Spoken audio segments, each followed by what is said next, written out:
اعوذ باللہ من الشیطان اللعین الرجیم بسم اللہ الرحمن الرحیم الحمد للہ وکفا وسلام علی عبادہ الذین اصطفی اللہم صل علی محمد وعلی محمد۔ والدین کے اولاد پر جو 80 حقوق ہیں اس سلسلے کا درس نمبر 2۔ پچھلی مرتبہ 6-7 حقوق کا تذکرہ ہوا تھا، اس کو آج ہم ایک سمرائز کرتے ہوئے تیزی کے ساتھ آگے بڑھتے ہوئے انشاءاللہ کوشش کریں گے کہ آج کم سے کم والدین کی زندگی میں، یعنی اگر والدین زندہ اور حیات ہوں تو ان کے جو 40 حقوق زندگی میں ہوتے ہیں وہ آج مکمل کر دیں۔ دیکھیے، پیغمبر اکرم صلی اللہ علیہ وآلہ وسلم صلی علی محمد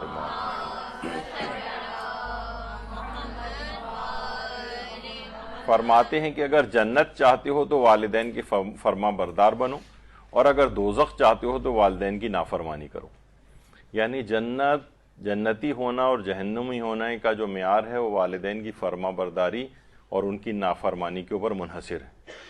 یعنی پیغمبر اکرم نے بالکل واضح کلیئر کٹ ایک چیز بتا دی ہے، ایک معیار بتا دیا ہے کہ والدین کی فرما برداری کا لازمی نتیجہ جنت کا حصول ہے اور والدین کی نافرمانی کا لازمی نتیجہ جہنم میں جانا ہے۔ اب انسان کے اپنے اختیار میں ہے، اور یہ بھی فرمایا کہ اللہ کی رضا والدین کی خوشی میں سموئی ہوئی ہے اور اللہ کا قہر ماں باپ کے غیظ و غضب میں چھپا ہوا ہے۔ والدین اگر کسی کے اس پر ناراض ہیں، اس کا معنی ہے کہ اللہ بھی اس شخص سے ناراض ہے۔ یعنی کچھ دنیاوی پیمانے بھی ہوتے ہیں رضا الہی کی پہچان کے، اور اللہ کا قہر کسی کے اوپر نازل ہو رہا ہے تو اس کی پہچان کے بھی کچھ طریقے ہیں، جس میں ایک طریقہ یہ ہے کہ اگر کسی سے اس کے والدین خوش ہیں تو اس کے معنی ہے کہ اللہ بھی اس سے خوش ہے۔ کسی کے والدین اس سے ناراض ہیں تو یہ اس بات کی علامت بنے گی کہ اللہ بھی اس سے ناراض ہے۔ اور یہ بھی حضرت شہزادی فاطمہ الزہرا سلام اللہ علیہ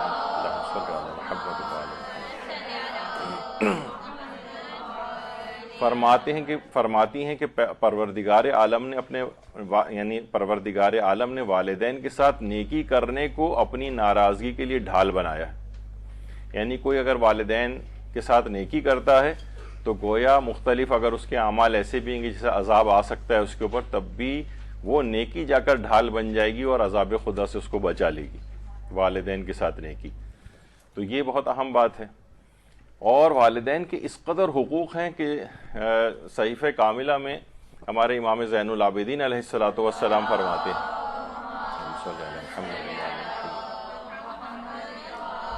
کہ اے اللہ، میرے والدین کی یاد کو نمازوں کے بعد، رات کی ساعتوں اور دن کے تمام لمحوں میں کسی بھی وقت فراموش نہ ہونے دے۔ والدین کی یاد کو، یعنی یہ نہیں ہو کہ والدین کو بھلا دیا ہے، ان کے حقوق ادا نہیں کر رہے ہیں، اس قدر ان کو یاد آپ کو رہنے چاہیے والدین کہ اے اللہ ان کی یاد کو نمازوں کے بعد، یعنی ہر نمازوں کے بعد آپ کو والدین کے حق میں دعا کرنی ہے، رات کی ساعتوں میں، رات کے وقت بھی، اور دن کے تمام لمحوں میں ان کی یاد کسی بھی وقت مجھے فراموش نہ ہونے دے۔ ہر وقت میں ان کے حقوق سے متعلق متوجہ رہوں، ہر وقت اپنے فرائض کی طرف میری توجہ رہے، کہیں ایسا نہ ہو کہ کوئی لغزش ہو جائے۔ اور جو قرآن کی آیت ہے جسے کہا جاتا ہے کہ حقوق والدین کے سلسلے میں اس سے زیادہ بہترین آیت، یعنی پورا جس کے اندر والدین کا وہ بیان کر دیا گیا ہے حقوق، وَقَضَىٰ رَبُّكَ أَلَّا تَعْبُدُوا إِلَّا إِيَّاهُ وَبِالْوَالِدَيْنِ إِحْسَانًا إِمَّا يَبْلُغَنَّ عِندَكَ الْكِبَرَ أَحَدُهُمَا أَوْ كِلَاهُمَا فَلَا تَقُل لَّهُمَا أُفٍّ وَلَا تَنْهَرْهُمَا وَقُل لَّهُمَا قَوْلًا كَرِيمًا، جو سورہ اسراء کی آیات ہیں۔ اور آپ کے پروردگار کا یہ فیصلہ ہے کہ تم سب اس کے علاوہ کسی کی عبادت نہ کرنا۔ یعنی اپنی توحید کے ساتھ پروردگار نے والدین کے ساتھ اچھے برتاؤ کو ذکر کیا، اور ماں باپ کے ساتھ اچھا برتاؤ کرنا، یعنی اللہ تعبدوا الا ایاہ، یعنی فوراً بعد اپنی توحید کے ذکر کے، یعنی فیصلہ دے دیا ہے کہ انسان کو اللہ کے علاوہ کسی کو اپنا معبود نہ بنائے اور ماں باپ کے ساتھ اچھا برتاؤ کرے، نیک سلوک کرے۔ اور اگر تمہارے سامنے ان دونوں میں سے کوئی ایک یا دونوں بوڑھے ہو جائیں تو خبردار ان سے اف بھی نہ کرنا،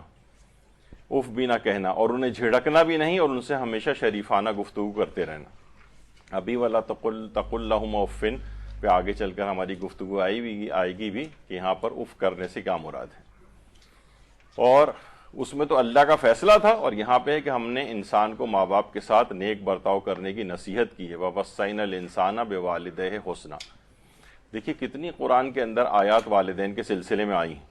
اور اللہ نے اپنا شکریہ ادا کرنے کے ساتھ والدین کا شکریہ کا حکم دیا، انشکر لی وَلِوَالِدَيْکَ، کہ میرا اور اپنے ماں باپ کا شکریہ ادا کرو، سورہ لقمان میں آیا۔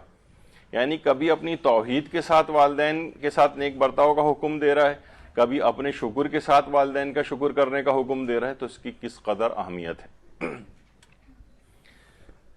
اس قدر واقعاً باپ کی جس طرح اہمیت ہوتی، پاکستان کی جو فورسز میں دہشت گردوں کے ساتھ جنگ اور جہاد کرتے ہوئے بہت سارے ہمارے فوجی جوان جو شہید ہو جاتے ہیں، تو بچوں کو اپنے باپ کے ساتھ لپٹ کر سونے کی عادت تھی، تو ماں نے ایک تکیہ ایسا بنایا جس پہ والد کا ان کے بیج لگا دیا، اور آج بھی یہ بچے اپنے والد کی کمی کو جو محسوس کرتے ہیں تو بہرحال اس تکیے کے ساتھ لپٹ کر سو جاتے ہیں اپنے والد کی یاد میں۔ تو والدین کی دیکھیے کمی کوئی بھی پوری نہیں کر سکتا، والد کی کمی کوئی پوری نہیں کر سکتا، تو مختلف بس طریقوں سے ان کو یاد رکھا جاتا ہے۔ دنیا سے بھی چلے جائیں تو ان کی دعائیں اپنی اولاد کے ساتھ ہوتی ہیں، ان کا ایک سہارا ہوتا ہے۔ دنیا میں اگر واقعی سہارا چھوٹ جائے کبھی تو انسان بہت سی مشکلات کا شکار ہو جاتا ہے، اور والدین اگر چلے جائیں تو مختلف ان میں سے کوئی ایک چلا جائے تو مختلف رویے ہوتے ہیں۔ مثلا اب کوئی ایک رہ گیا، وہ کس کے ساتھ رہے گا، بٹوارہ ہونے لگتا ہے۔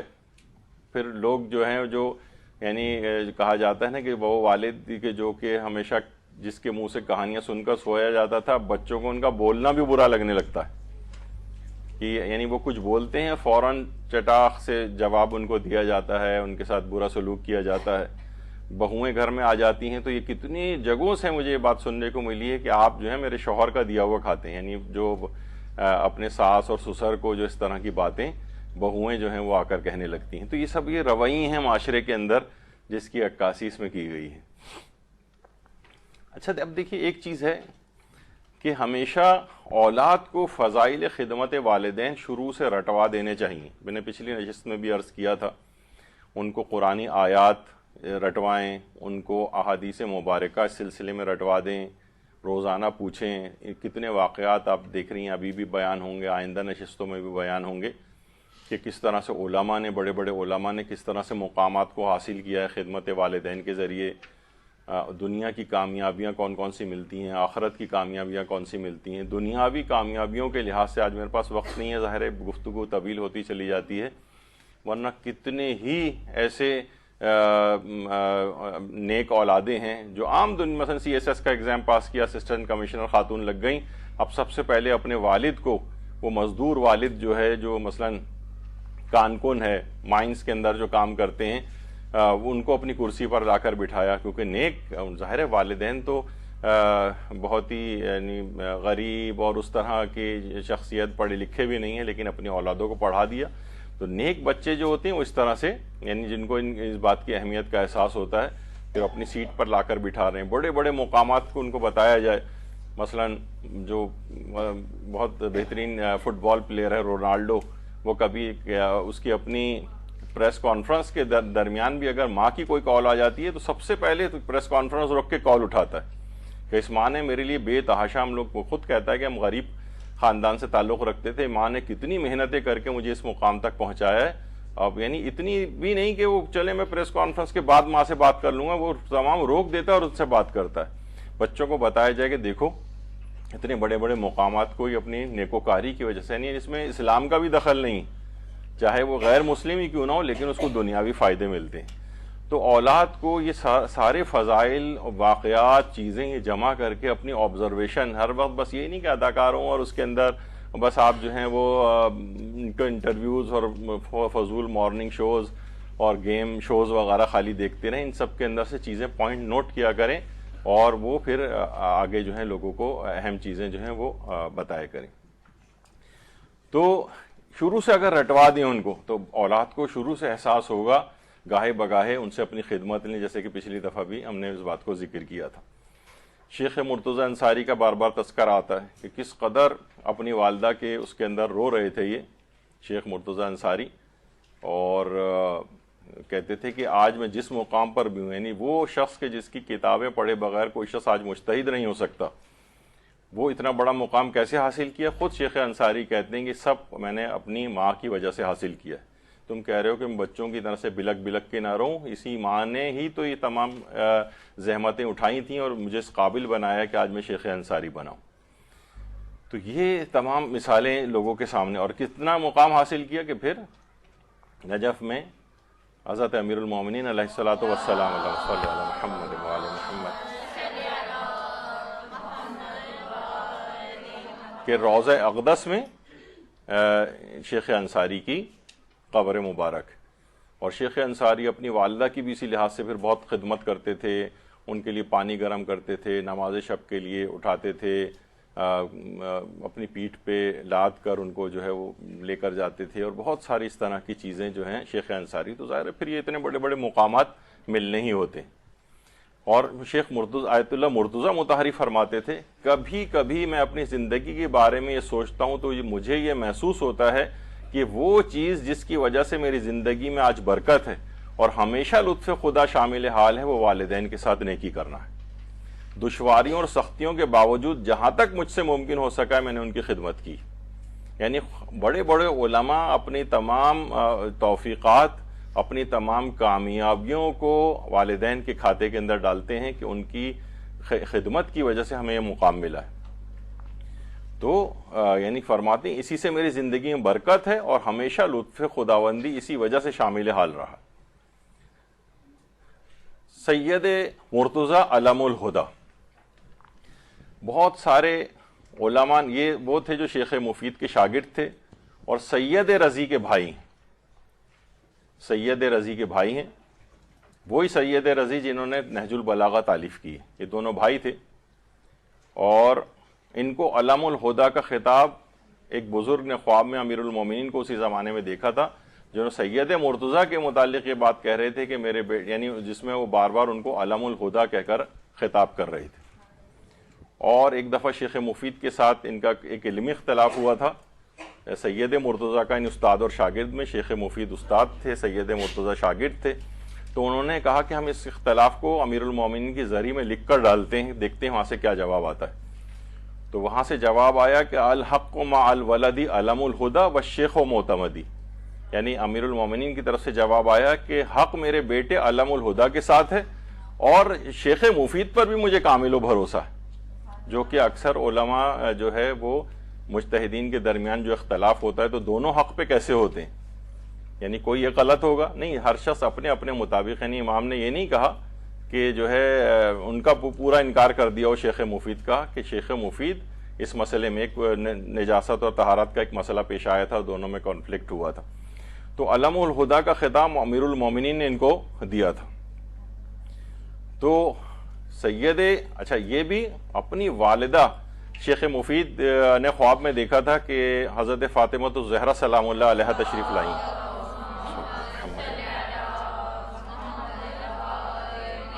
اور دو بچوں کو ساتھ لے کے آئیں کہ میرے ان دونوں بچوں کو تم تعلیم دو، اور پھر ان کی آنکھ کھل گئی، سوچنے لگے کہ وہ نہ جانے مجھ سے ایسا کون سا قصور ہو گیا کہ شہزادی زہرا جو ہیں وہ اپنے بچوں حسن و حسین کو لے کر آئی ہیں، کیا میں علم میں کوئی متکبر ہو گیا ہوں، مجھے کوئی تنبیہ کی ہے؟ تو بہت پریشان تھے کہ اگلے دن فاطمہ نام کی ایک خاتون جو سید مرتضیٰ اور سید رضی کی والدہ تھیں، وہ آئیں اور اپنے ان دونوں بیٹوں کو ساتھ لے کر آئیں اور کہا کہ آپ ان کو تعلیم دیجئے۔ پھر اس کے بعد شیخ مفید سمجھ گئے کہ اس خواب کی کیا تعبیر تھی اور دونوں کو تعلیم دی، تو سید مرتضیٰ جیسا عالم جو ہے وہ بنا، اور سید مرتضیٰ اور سید رضی، اور اس قدر ماں نے، دیکھیے ماں نے کتنی ایفرٹ کی، تعلیم دی، بے تحاشا یہ لوگ اپنے والدہ کی خدمت کرنے والے تھے۔ تو ایک دفعہ ان کے والد نے بلکہ وصیت کر کے گئے تھے کتاب سے متعلق کہ ان دونوں میرے بیٹوں میں جو زیادہ بہتر ہوگا اس کو یہ کتاب ملے گی۔ جب والد کا انتقال ہوا تو ماں خود ہی وہ کتاب لے کر ان دونوں کے پاس آئے اور کہا کہ اب مجھے یہ فیصلہ نہیں کرنے میں بہت مشکل ہے کہ تم دونوں میں زیادہ بہتر کون ہے، تو اپنی کوئی خصوصیت بتاؤ۔ تو سید رضی جنہوں نے نہج البلاغہ تالیف کی تھی، انہوں نے کہا کہ والدہ گرامی میری یہ خصوصیت یہ ہے کہ میں نے آج تک کبھی ایک گناہ بھی نہیں کیا ہے۔ سید رضی نے کہا کہ اچھا سید مرتضیٰ تم بتاؤ۔ یہ سید مرتضیٰ کا مقبرہ ہے کاظمین میں، اتنی بڑی ان کو جوار معصومین کے ساتھ جگہ ملی ہے دفن کے لیے، شاید اسی وجہ سے۔ انہوں نے کہا والدہ گرامی میں نے گناہ کرنا تو درکنار، کبھی گناہ کرنے کا سوچا بھی نہیں۔ والدہ نے کہا یقیناً تم ہی سب سے بڑے اس کے حقدار ہو، اور کتاب جو ہے ان کے حوالے کی۔ تو بہرحال یہ اب اپنی والدہ کے ساتھ بے تحاشا نیکی کرنا، دیکھا آپ نے کتنا مقام ان لوگوں کو علمی طور پر عطا ہوا، جوار معصومین ان لوگوں کو عطا ہوئے، اور اسی طریقے سے یعنی یہ نہیں کہ صرف انہی لوگوں کے ساتھ یہ مسئلہ ہے، اگر کوئی شخص جو ہے آج بھی ایسا والدین کا خدمت گزار بن جائے، ان کے ساتھ بے تحاشا نیکی کرنے والا، تو جو پروردگار کے خزانے میں کوئی کمی نہیں، آج بھی یہ مقامات لوگوں کو اس انداز سے عطا ہو سکتی ہیں۔ تو بہرحال اور اسی وجہ سے کاظمین میں سید مرتضیٰ کی اور سید رضی دونوں کی قبریں وہاں پر ہیں، جو بھی زائرین جاتے ہیں وہ کاظمین میں حرم ائمہ سے متصل ان کی قبور کے اوپر بھی جاتے ہیں۔ تو یہ سب دیکھیے کتنے بڑے بڑے مقامات ان لوگوں نے حاصل کیے، اور کتنے فوائد بھی ہیں دنیاوی اور اخروی میں۔ شیخ صدوق امام جعفر صادق علیہ السلام سے نقل فرماتے ہیں کہ جو شخص یہ چاہتا ہے کہ اللہ اسے سکرات موت سے بچائے، اسے چاہیے کہ وہ رشتہ داروں سے صلہ رحمی کرے اور والدین سے نیکی کرے۔ جو بھی ایسا کرے گا اللہ اس پر موت کی سختی کو آسان کر دے گا، وہ کبھی اپنی زندگی میں مفلس بھی نہیں ہوگا۔ یعنی دنیاوی فوائد بھی اس کو حاصل ہوں گے، آخرت کے فوائد بھی حاصل ہوں گے کہ موت کی سختی اور سکرات موت، جس سے بڑے بڑے علماء کے بھی دل ٹکڑے ٹکڑے ہونے لگتے ہیں، اس کا سوچ کر کے اس موقع کی جو سختی ہوگی، تو ایسے اشخاص کے لیے جو والدین سے نیکی کرنے والے ہیں وہ مواقع انتہائی آسانی کے ساتھ گزر جائیں گے۔ اور اگر کوئی نافرمانی کرتا ہے تو ابھی آپ نے سنا اس سے پہلے، تو وہ اس کے برخلاف ہونے لگتا ہے، یعنی قلت رزق اور ذلت و رسوائی کا سبب بھی دنیا اور آخرت دونوں میں یہ چیز بنتی۔ اسی وجہ سے والدین کے ساتھ نیکی کرنے کو سب سے بڑا فریضہ قرار دیا گیا ہے۔ تو مولا علی نے سب سے بڑا فریضہ اس کو قرار دیا ہے کہ انسان اپنے والدین کے ساتھ نیکی کرے۔ اچھا اب آ جائیے وہ 40 حقوق جو دنیاوی زندگی سے والدین کی مربوط ہیں، اس میں پچھلی اور 40 حقوق اخروی زندگی سے مربوط ہیں جو اچھا اب یہ جو حقوق ہیں ان کے متعلق خود صحیفہ کاملہ میں امام سجاد نے اولاد کے لیے والدین کے حق میں جو دعا نقل کی، اس میں امام کیا فرماتے ہیں کہ اے اللہ محمد اور ان کی آل پر رحمت نازل فرما، اور ان کے جو حقوق مجھ پر واجب ہیں، یعنی والدین کی بات کر رہے ہیں،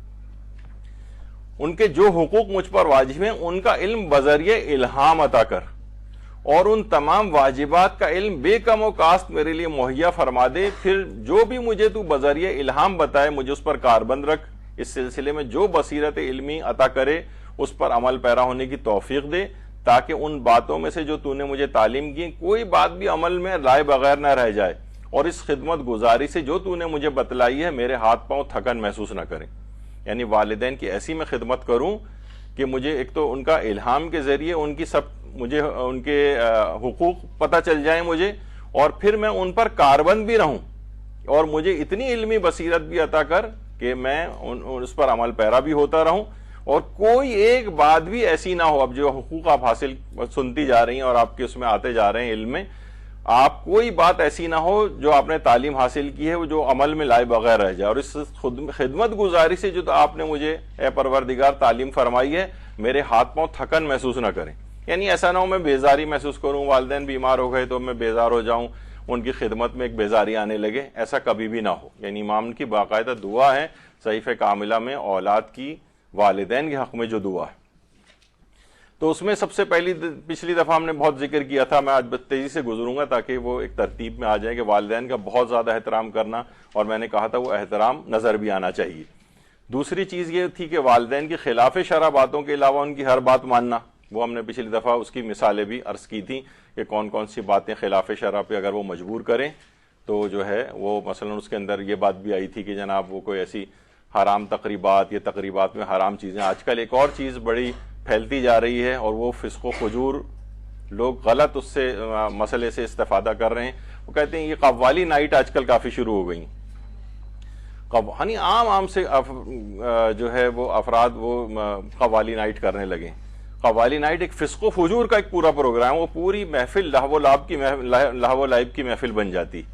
وہ لوگ کہتے ہیں دیکھیے آقا سستانی نے تو قوالی کو جو مثلا جائز قرار دیا ہے، تو جائز وہ تو قوالی کے الفاظ یا وہ جو چیزیں ہوتی ہیں وہ کیونکہ غیر لاہوی ہوتی ہیں، لیکن کیا عورت و مرد کا مخلوط اجتماع ہے، عورتیں میک اپ کر کے بے پردہ بیٹھی ہوئی ہیں، نوجوان لڑکے لڑکیاں خوب ہاتھ ہلا ہلا کے اس کے اندر جو ہے نا جھوم رہے ہیں اور ڈانس کر رہے ہیں اور یہ وہ سب چیزیں ہو رہی ہیں، اس وجہ سے وہ پوری محفل حرام کی محفل ہوتی ہے۔ تو والدین ایسا کوئی آرگنائز کرنے کو آپ کو کہہ رہے ہیں، وہ آپ کو بات نہیں ماننا۔ خیر وہ تفصیلات پچھلی دفعہ آ گئی تھیں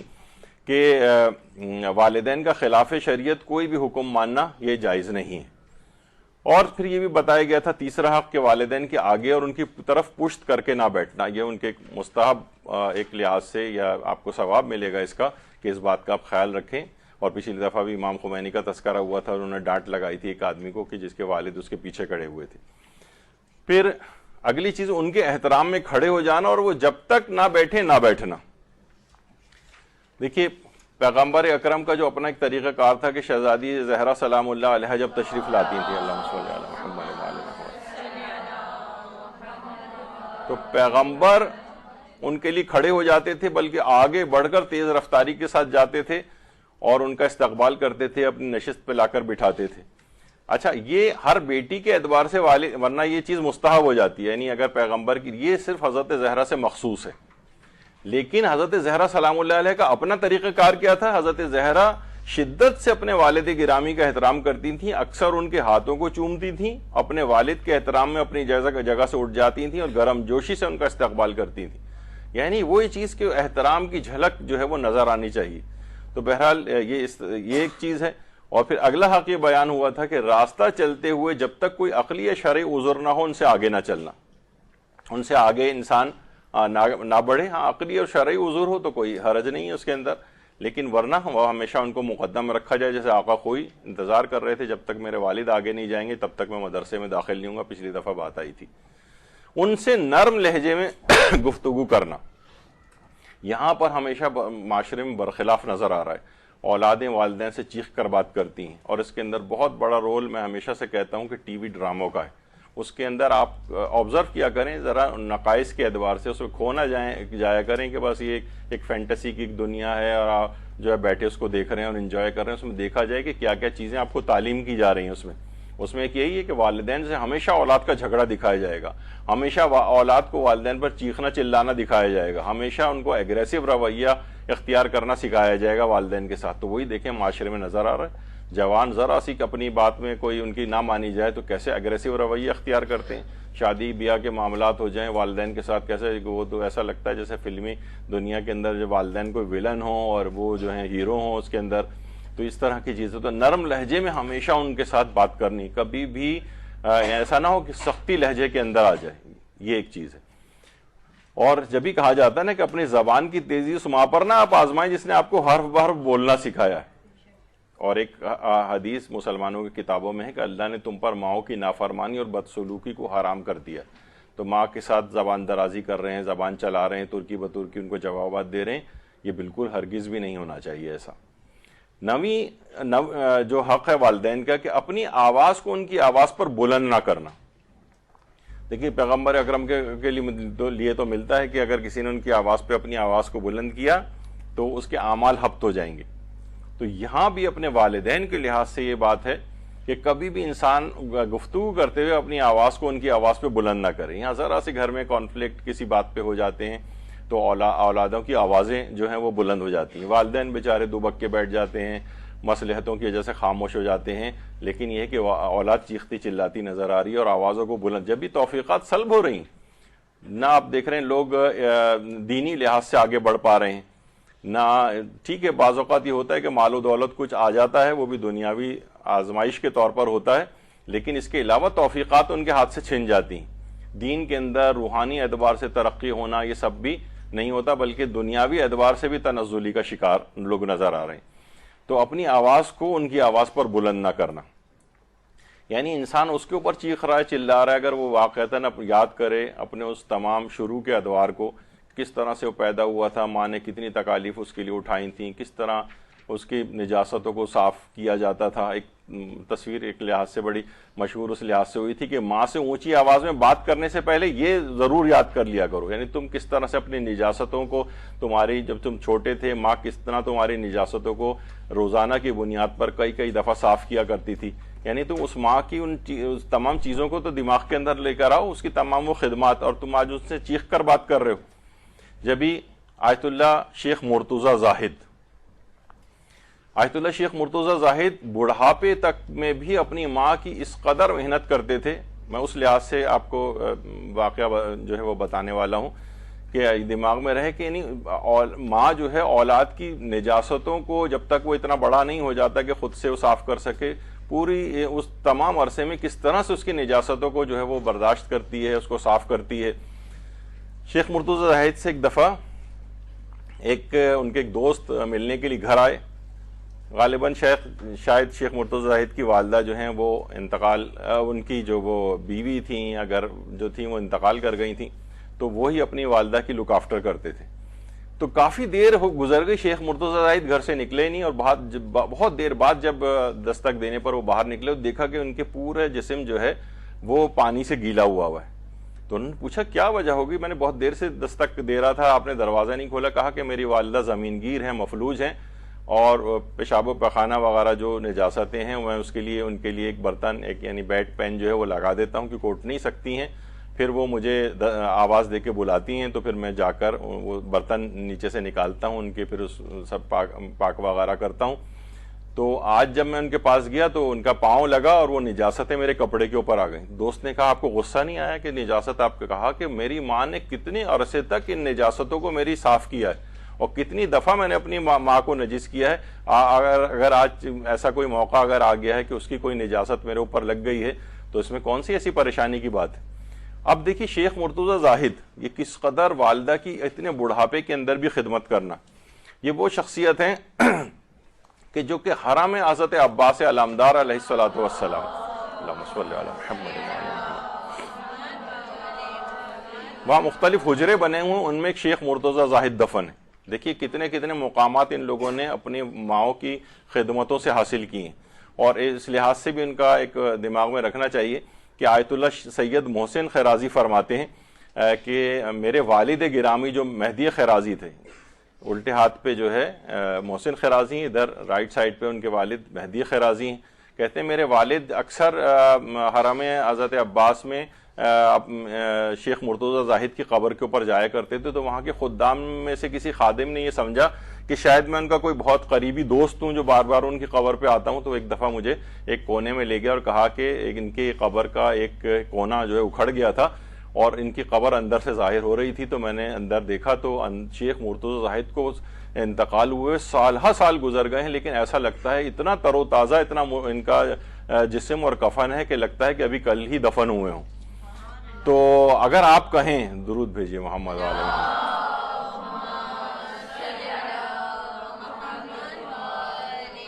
تو آیت اللہ محسن خیرازی فرماتے ہیں کہ میرے والد مہدی خیرازی فرماتے تھے کہ اس نے خادم نے کہا کہ اگر آپ اس کی یعنی علمی لحاظ سے اس کی ذمہ داری قبول کریں تو میں آپ کو وہ ٹائل آج بھی ان کا قبر کا اکھڑا ہوا ہے، آپ کو میں ہٹا کے ان کا جسم اثر دکھا سکتا ہوں کہ بالکل تر و تازہ ہے۔ انہوں نے کہا نہیں، نبش قبر جو ہے وہ جائز نہیں ہے، اور مجھے تمہاری بات پہ اعتبار ہے۔ اور تو اس خادم نے بہرحال اس لحاظ سے یعنی ان کے متعلق شیخ مرتضی زاہد کے متعلق یعنی ان کی زندگی کا دیکھیے جو بہت ہی نمایاں ترین ہے کہ اپنی والدہ کی اتنے بڑھاپے کے اندر بھی خدمت کرنا، ان کے جسم کی نجاستوں کو صاف کرنا، یہ سب چیزیں یہ اتنے بڑے مقام تک لے جاتی ہیں۔ یہاں تو دیکھیے بہرحال ماں کا مقام تو ایک الگ ہے، ڈاکٹر کے لحاظ سے ہی ایک چیز ہوتی کہ وہ تک اگر وہ ان سب چیزوں میں گھن کرنے لگے، مریض کی الٹی بھی کرتے ہیں، نجاستیں بھی ان کو صاف کرنی پڑتی ہیں۔ جیسے کہا جاتا ہے کہ ہمارے یہ ڈاکٹر ادیب الحسن رضوی صاحب جو ہیں ماشاءاللہ سے حیات ہیں، اب تو تقریباً 86 سال کی عمر ان کی ہو چکی ہے، SIUT کے سربراہ ہیں، 6000 سے زیادہ ٹرانسپلانٹ آپریشن جو ہے وہ ہو چکے ہیں، یعنی 6000 زندگیاں لوگوں کو دے چکے ہیں، لاکھوں ڈائلائسس ہوتے ہیں، کتنی زیادہ ان کی خدمات ہیں۔ تو دیکھیے ضروری نہیں کہ ہم لوگ کہیں گے بس صرف عالم افراد ہی اس مقام تک جو ہے، تو دنیا کے لحاظ سے بھی ہوتا ہے کہ جو اپنے والدین کا فرما بردار ہو۔ ان کے ساتھ بھی یہ ہے کہ بہت زیادہ یعنی والد اور والدہ جو کہ ان کو کہتے تھے اس کے اوپر عمل پیرا ہوتے تھے، والدہ نے کہہ دیا کہ تمہیں یہ کرنا ہے تو وہ چیز کرتے تھے۔ تو آج دیکھیے کتنے ڈاکٹر دنیا کے اندر موجود ہیں، لیکن جو خدمات اور جو ان کو شہرت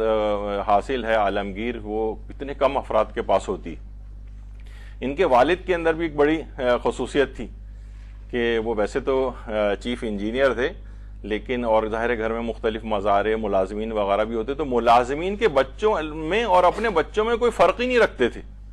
یعنی اسی طرح سے ان کا خیال رکھنا جیسے اپنی اولاد کا رکھا جاتا ہے۔ مزارع اور ملازمین جو گھر میں ادھر ادھر پھر رہے ہوتے تھے، کوئی اگر آ جاتا تو یہ پہچاننا مشکل ہو جاتا تھا کہ ان میں سے مالک کون ہے گھر کا۔ تو یہ دیکھیے بہت سی خصوصیات ہوتی ہیں، تو ان کے متعلق یہ ملتا ہے کہ بہت زیادہ اپنے والد اور والدہ کا کہنا ماننے والے تھے۔ تو ان کی متعلق میں یہ بات بتا رہا تھا کہ ایک شہرت بھی ہو گئی تھی اس بات کی کہ یہ اکثر یہ ہوتا تھا کہ رات کے، اب تو خیر کافی بزرگی ہو گئی ہے لیکن اب بھی یہ صورتحال ہے، کبھی بھی وارڈ میں آ جاتے ہیں، رات کے 2 بجے بھی آ جاتے تھے، رات کے 1 بجے بھی آ جاتے تھے، 3 بجے بھی آ جاتے تھے، تو سارے لوگ الرٹ رہتے تھے کہ سر کبھی بھی آ سکتے ہیں۔ تو ایک دفعہ آئے، دیکھا ایک مریض کا یورین بیگ فل ہوا ہے، ایک دفعہ میں نے پہلے بھی واقعہ سنایا تھا، تو انہوں نے کہا کہ یہ کیا بات ہے، یہ ابھی تک یورین بیگ خالی کیوں نہیں کیا گیا؟ تو ڈاکٹر صاحب نے کہا کہ جو بھی ڈیوٹی پہ اس وقت تھے کہ سر وہ سویپر آج چھٹی کر گیا۔ تو یہ گئے، ایک کنٹینر لے کر آئے، اس کا یورین بیگ خالی کیا، اس یورین کو پھینک کر آئے اور آ کر ڈاکٹر صاحب سے کہا کہ اب یہ دوبارہ اگر یورین بیگ فل ہو جائے تو مجھے فون کر دیجیے گا، میں گھر سے دوبارہ آؤں گا اور اس کو جو ہے میں خالی کر دوں گا کیونکہ سویپر آج چھٹی پہ ہے۔ بس ان کا یہ کہنا بھی، دیکھیں بعض اوقات یہ بھی نہیں ہوتا برا بھلا کہا جائے کسی کو، وہ کیا جائے، ایسا طریقہ کار اختیار کیجیے۔ اب اتنی شہرت اس بات کی ہو گئی کہ اب ممکن ہی نہیں ہے کہ کوئی ڈاکٹر یہ کہے کہ جب عدیل الحسن رضوی یورین بیگ خالی کر سکتے ہیں تو آپ کس کھیت کی مولی ہیں۔ تو بہرحال یہ کہ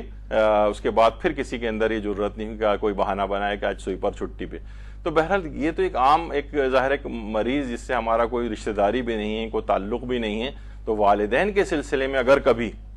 اس طرح کی کوئی خدمت کسی کے ذمے آ جائے تو اس میں بالکل بھی اپنے آپ کو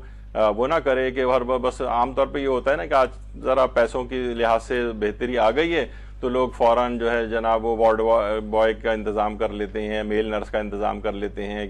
عورت ہیں تو مثلاً کسی فیمیل نرس کا جو ہے انتظام کر لیتے ہیں کہ وہ یہ سب کام کرے گی، لیکن اولادیں اپنے آپ کو اس سے ہٹا لیتی ہیں۔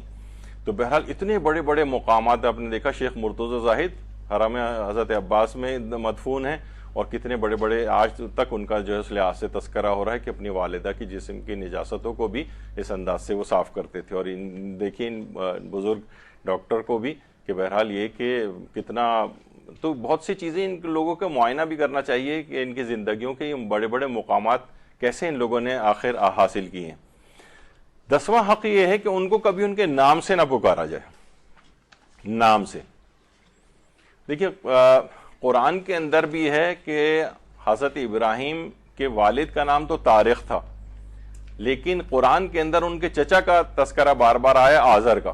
لیکن ہر جگہ حضرت ابراہیم بار بار تکرار کے ساتھ یا ابت یا ابت یا ابت، اے میرے والد گرامی، اے میرے والد گرامی کہہ کے، کیونکہ چچا کو بے والد کہا جاتا ہے۔ تو قرآن کے اندر جا بجا اس کا تذکرہ آیا ہے کہ انسان کا بھی والد، حتیٰ کہ اپنے چچا کا بھی نام نہیں لے رہے ہیں بلکہ اپنے والد کہہ کر جو ہے وہ پکار رہے ہیں۔ اور اگر ہم خالی یہی نہیں ہے کہ ان کا نام احترام سے لیا جائے، بلکہ یہ کہ اپنی اولاد کے لیے بھی اس طرح کے جملے استعمال کیے جو حدیث قصہ میں پڑھتی ہیں، قد اقبل وقال السلام علیک یا امہ،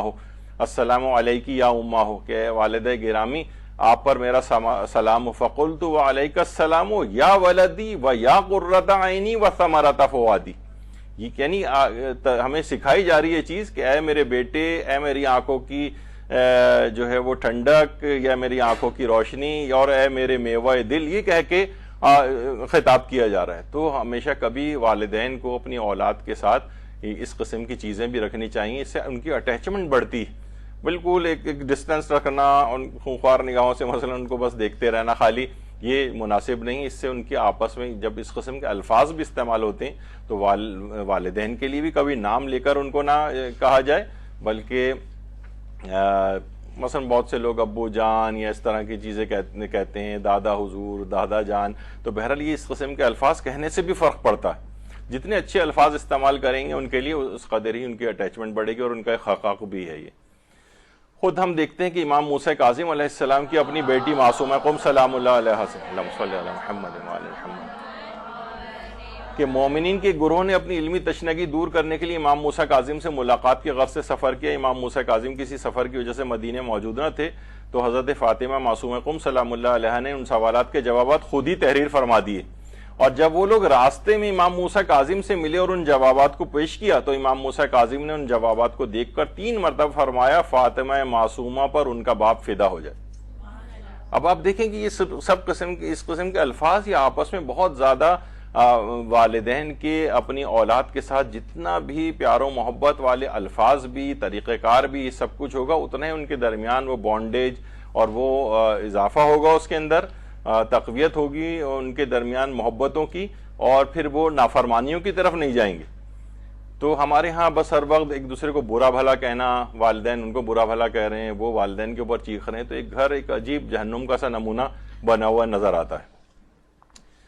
اچھا 11واں حق یہ ہے کہ زبان سے کبھی ان کو ناشائستہ بات نہ کہنا, یعنی کوئی بھی ایسی چیز کہنا جو وہ ان کو بری لگے. یعنی اپنی زبان کے اوپر جو آپ کا حق ہے, کبھی بھی کوئی ناشائستہ,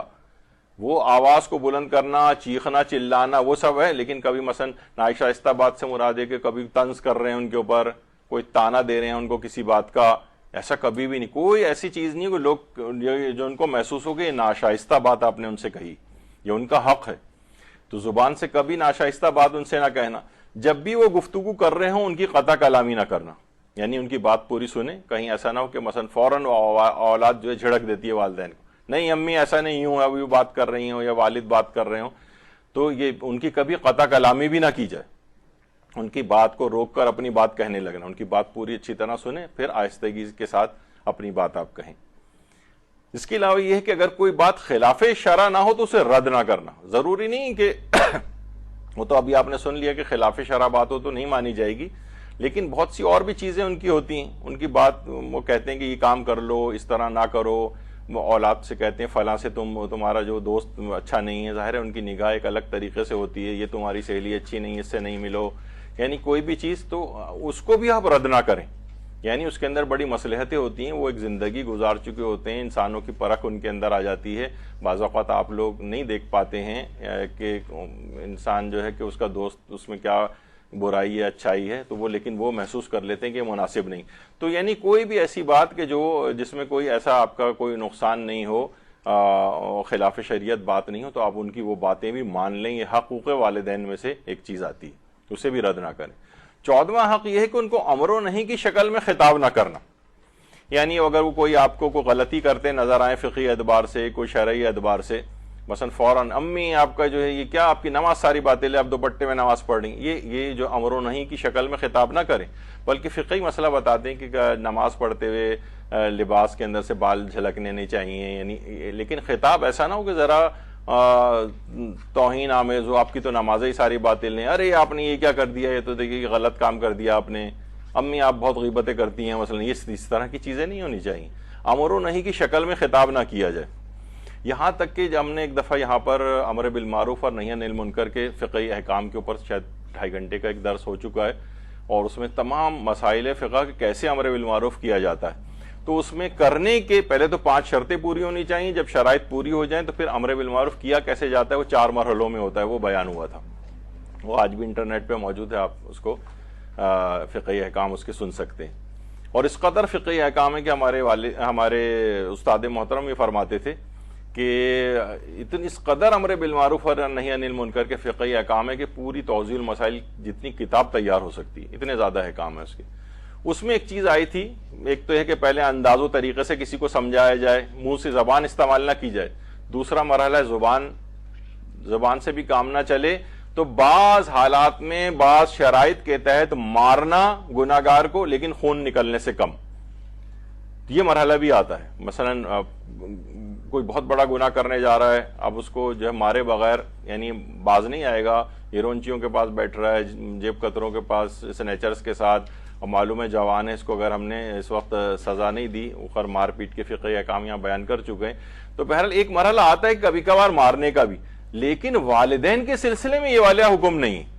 یعنی والدین کو کبھی بھی مارا نہیں جا سکتا. بس بہت ہوا تو زبان کی حد تک, یا ان کو بعض مسائل کے اندر ہوتا ہے کہ شخص کی والدہ بہت زیادہ گناہگار اور ہو گئی تھی اور اس طرح سے گناہ کے ارادے سے گھر سے نکلتی تھی، تو پیغمبر نے صرف یہ کہا تھا اپنی والدہ کو کسی کمرے میں لے جا کر بند کر دو تاکہ اس گناہ سے اس کو روک سکو، مارنے کا حکم پھر بھی نہیں دیا۔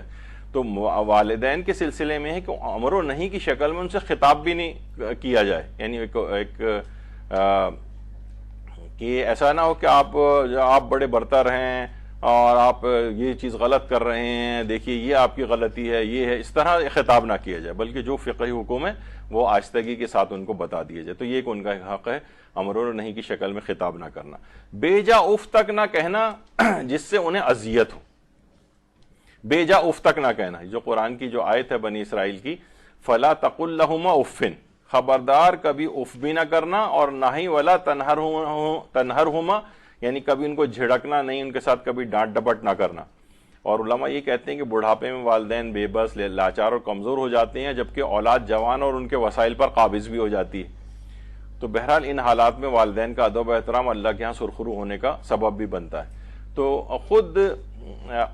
امام معصوم نے بھی بات بیان فرمائی کہ ادنی العقوق افن، کم ترین آنکھ ہونا جو کہلاتا ہے نا، وہ یہ کہ انسان ان کے سامنے اف کرے۔ اف کے معنی ہے کہ ہر قول اور ہر فعل، کوئی بھی ایسا انجام دینا کہ جو کہ ان کی توہین، تذلیل یا ان کو برا لگے، یعنی جب اف بھی نہیں کر سکتے جو کم ترین بات ہے، تو سوچیے جو بڑی بڑی گستاخیاں ہیں، جب یہ چھوٹی گستاخی کو اللہ پسند نہیں کر رہا اف کہنے تک کو، تو پھر آخر بڑی گستاخی کو کیسے جائز قرار دیا جائے گا؟ تو یہ ایک مسئلہ ہے۔ تو یہ ارشاد رب العزت ہے۔ تو فلا تقل لہما اف ولا تنہرہما۔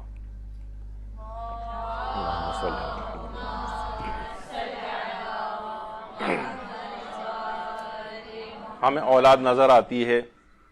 کہ والدین کو جھڑک رہی ہے، ان کے ساتھ برے برے الفاظ کہے جا رہے ہیں، پروردگار نے تو اف تک کہنا بھی، یعنی جو ان کے لیے ایسا اف کے معنی ہے کہ جو باعث اذیت ہو والدین کے لیے، ہر وہ قول، ہر وہ فعل جو والدین کو ناگوار اور گراں گزرے، یہ اف کے اندر داخل۔ اب اس میں چھوٹا بھی ہو سکتا ہے فعل، کوئی بڑی نافرمانی بھی ہو سکتی ہے۔ 16واں حق یہ ہے کہ ان کی شکایتیں دوسروں سے نہ کرنا۔ والدین کی خوب شکایتیں، اولاد آپس میں مل رہی ہے، وہ شکایت کر رہی ہے، والد کی شکایتیں والدہ سے ہو رہی ہیں، والدہ کی شکایت والد سے ہو رہی ہیں، یا کسی اور رشتہ داروں سے ان کی شکایات ہو رہی ہیں، ان کی شکایتیں بھی دوسروں سے نہ کی جائے، یعنی ان کے حق کے سوائے اس کے کہ کوئی بہت عقلی کوئی مجبوری ہو، کوئی ایسا مسئلہ ہو کہ واقعتاً اگر کسی سے مدد نہیں لی جائے گی تو وہ مسئلہ حل نہیں ہوگا، اس موقع کے لیے الگ بات ہے، لیکن عمومی طور پر ان کے رویوں کی شکایات کرنا یہ بھی مناسب نہیں۔ جب بھی کہا جاتا ہے کہ ہر کسی کو اپنی تکلیف مت بتاؤ، کیونکہ ہر گھر میں مرہم ہو یا نہ ہو، ہر گھر میں نمک ضرور ہوتا ہے۔ تو بہرحال یہی بات ہے کہ یعنی دوسرے لوگ افراد تو مزے لینے کے لیے، جو رشتہ دار ہوتے ہیں عام طور پر ان کے چٹپٹی انفارمیشن ان کے ہاتھ میں آتی ہے، جو ایک دوسرے سے بعد میں ادھر ادھر ذکر کرتے ہیں وہ، تو ان کو بہتر یہی ہے کہ ان چیزوں کے اندر ان کو شریک نہ کیا جائے، سوائے اس کے کہ جو واقعی اتنا ہمدرد ہو، آپ کا خیر خواہ ہو، اور اس کو بتائے بغیر وہ مسئلہ حل بھی نہ ہو سکتا ہو۔ وہ نمک پاشی ضرور ہوگی، چاہے مرہم لگے یا نہ لگے، ہر گھر میں مرہم نہیں ہوتا لیکن نمک ضرور ہوتا ہے۔ 17واں حق یہ ہے کہ ہمیشہ ان کے ساتھ ادب و اخلاق کے ساتھ گفتگو کرنا۔ ادب اور اخلاق یعنی نظر آنا چاہیے احترام، عزت۔ سفر زیارات پہ ایک جوان تھے، وہ اپنی والدہ کا بہت زیادہ احترام کرتے ہوئے نظر آتے تھے، کہ مثلا والدہ جو ہے ان کی اگر وہ اتر رہی ہیں بس سے تو بھاگتا ہوا جاتا تھا وہ جوان، ان کو ہاتھ سے پکڑ کے اتارتا تھا، ان کے لیے ویل چیئر لے کر آتا تھا بھاگا بھاگا، یعنی نظر آتا تھا کہ انتہائی ادب اور اخلاق کے ساتھ والدہ کا اپنے اکرام کرتا تھا۔ تو ہم نے خود دیکھا کہ بہت ساری اور بزرگ خواتین بڑی حسرت سے ان کو دیکھتی، باقاعدہ ان کی نوجوان کی والدہ کے پاس آ کے کہتی تھی کہ یہ ہم تو اپنے گھرانوں کے اندر دیکھتے نہیں کہ ٹھیک ہے والدہ اتر رہی ہیں، چڑھ رہی ہیں، جو بھی ہے وہ نکل کے نوجوان لڑکے ادھر ادھر چلے جاتے ہیں، ٹھیک ہے اترتی رہیں گی، نہیں، وہ اتنا زیادہ اکرام کرنا۔ تو وہی میں نے اس سے پہلے کہا کہ وہ جو ادب ہے وہ نظر آنا چاہیے کہ ہاں اپنے والدین کا، دیکھیے معاشرے کے اندر نیکیاں نظر آنی چاہیے۔ 18واں یہ کہ والدین پر محبت کی نگاہ ڈالنا، محبت کی نگاہ ڈالنا، کیونکہ پیغمبر اکرم صلی اللہ علیہ وآلہ وسلم فرماتے ہیں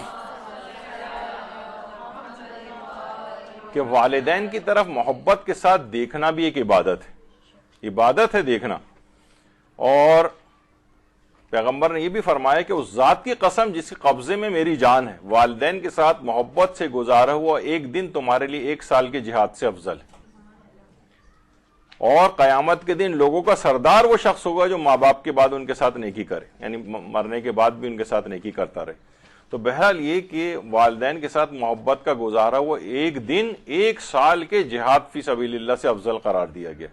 تو ان کو محبت سے دیکھنا بھی اس کے اندر شامل ہے. پیغمبر اکرم نے یہ بات بھی بیان فرمائی کہ جو بیٹا اپنے ماں باپ کی طرف محبت کی نظر سے دیکھے تو خداوند عالم اسے ہر نگاہ کے بدلے میں حج مقبول کا ثواب عطا فرمائے گا. راوی نے کہا کہ لوگوں نے عرض کیا یا رسول اللہ اگر ہر روز 100 مرتبہ وہ نگاہ ڈالے محبت سے تو کیا تب بھی ثواب ملے گا؟ آپ نے فرمایا خدا اس سے بھی زیادہ بزرگ تر ہے اور اس کی عنایت اس سے بھی زیادہ اور بڑھ کر ہے. یعنی ہر دفعہ کے نگاہ ڈالنے پر اگر وہ 100 مرتبہ بھی محبت سے نگاہ ڈال رہا ہے تو 100 حج مقبول کا ثواب روزانہ اپنے نامہ اعمال میں لکھوا سکتا ہے. تو آپ سوچئے، درود بھیجئے محمد والے.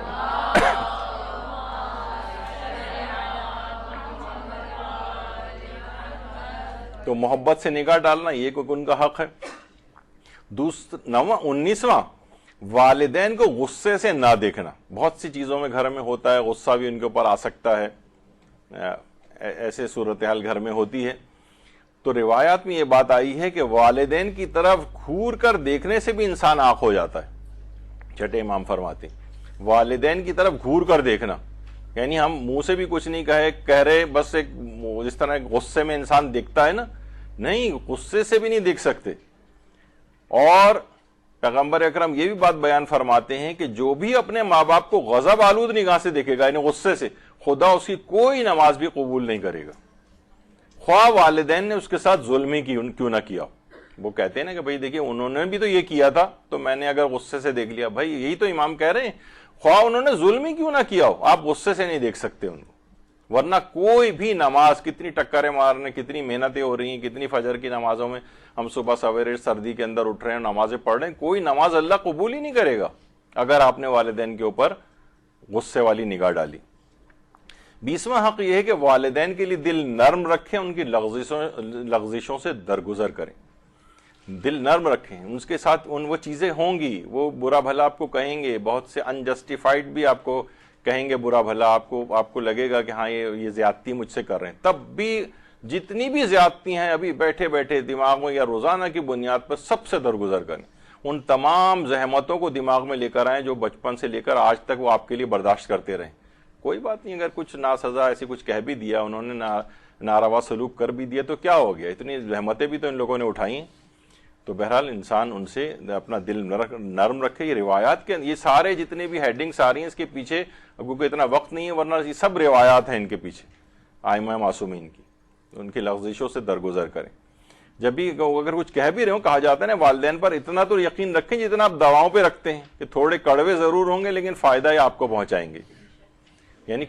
کڑوی بات لگ رہی ہوتی ہے، ظاہر برا لگ رہا ہوتا ہے اس طرح سے کہہ رہے ہیں، لیکن اس سے کبھی بھی ایسا نہیں ہوتا. ان کے پیچھے تجربات ہوتے ہیں زندگی کے ان کے پاس کہ وہ دیکھتے ہیں کہ اس چیز کے اندر نقصان ہے تو وہ آپ کو اس میں روک رہے ہوتے ہیں جو آپ کو برا لگ رہا ہوتا ہے.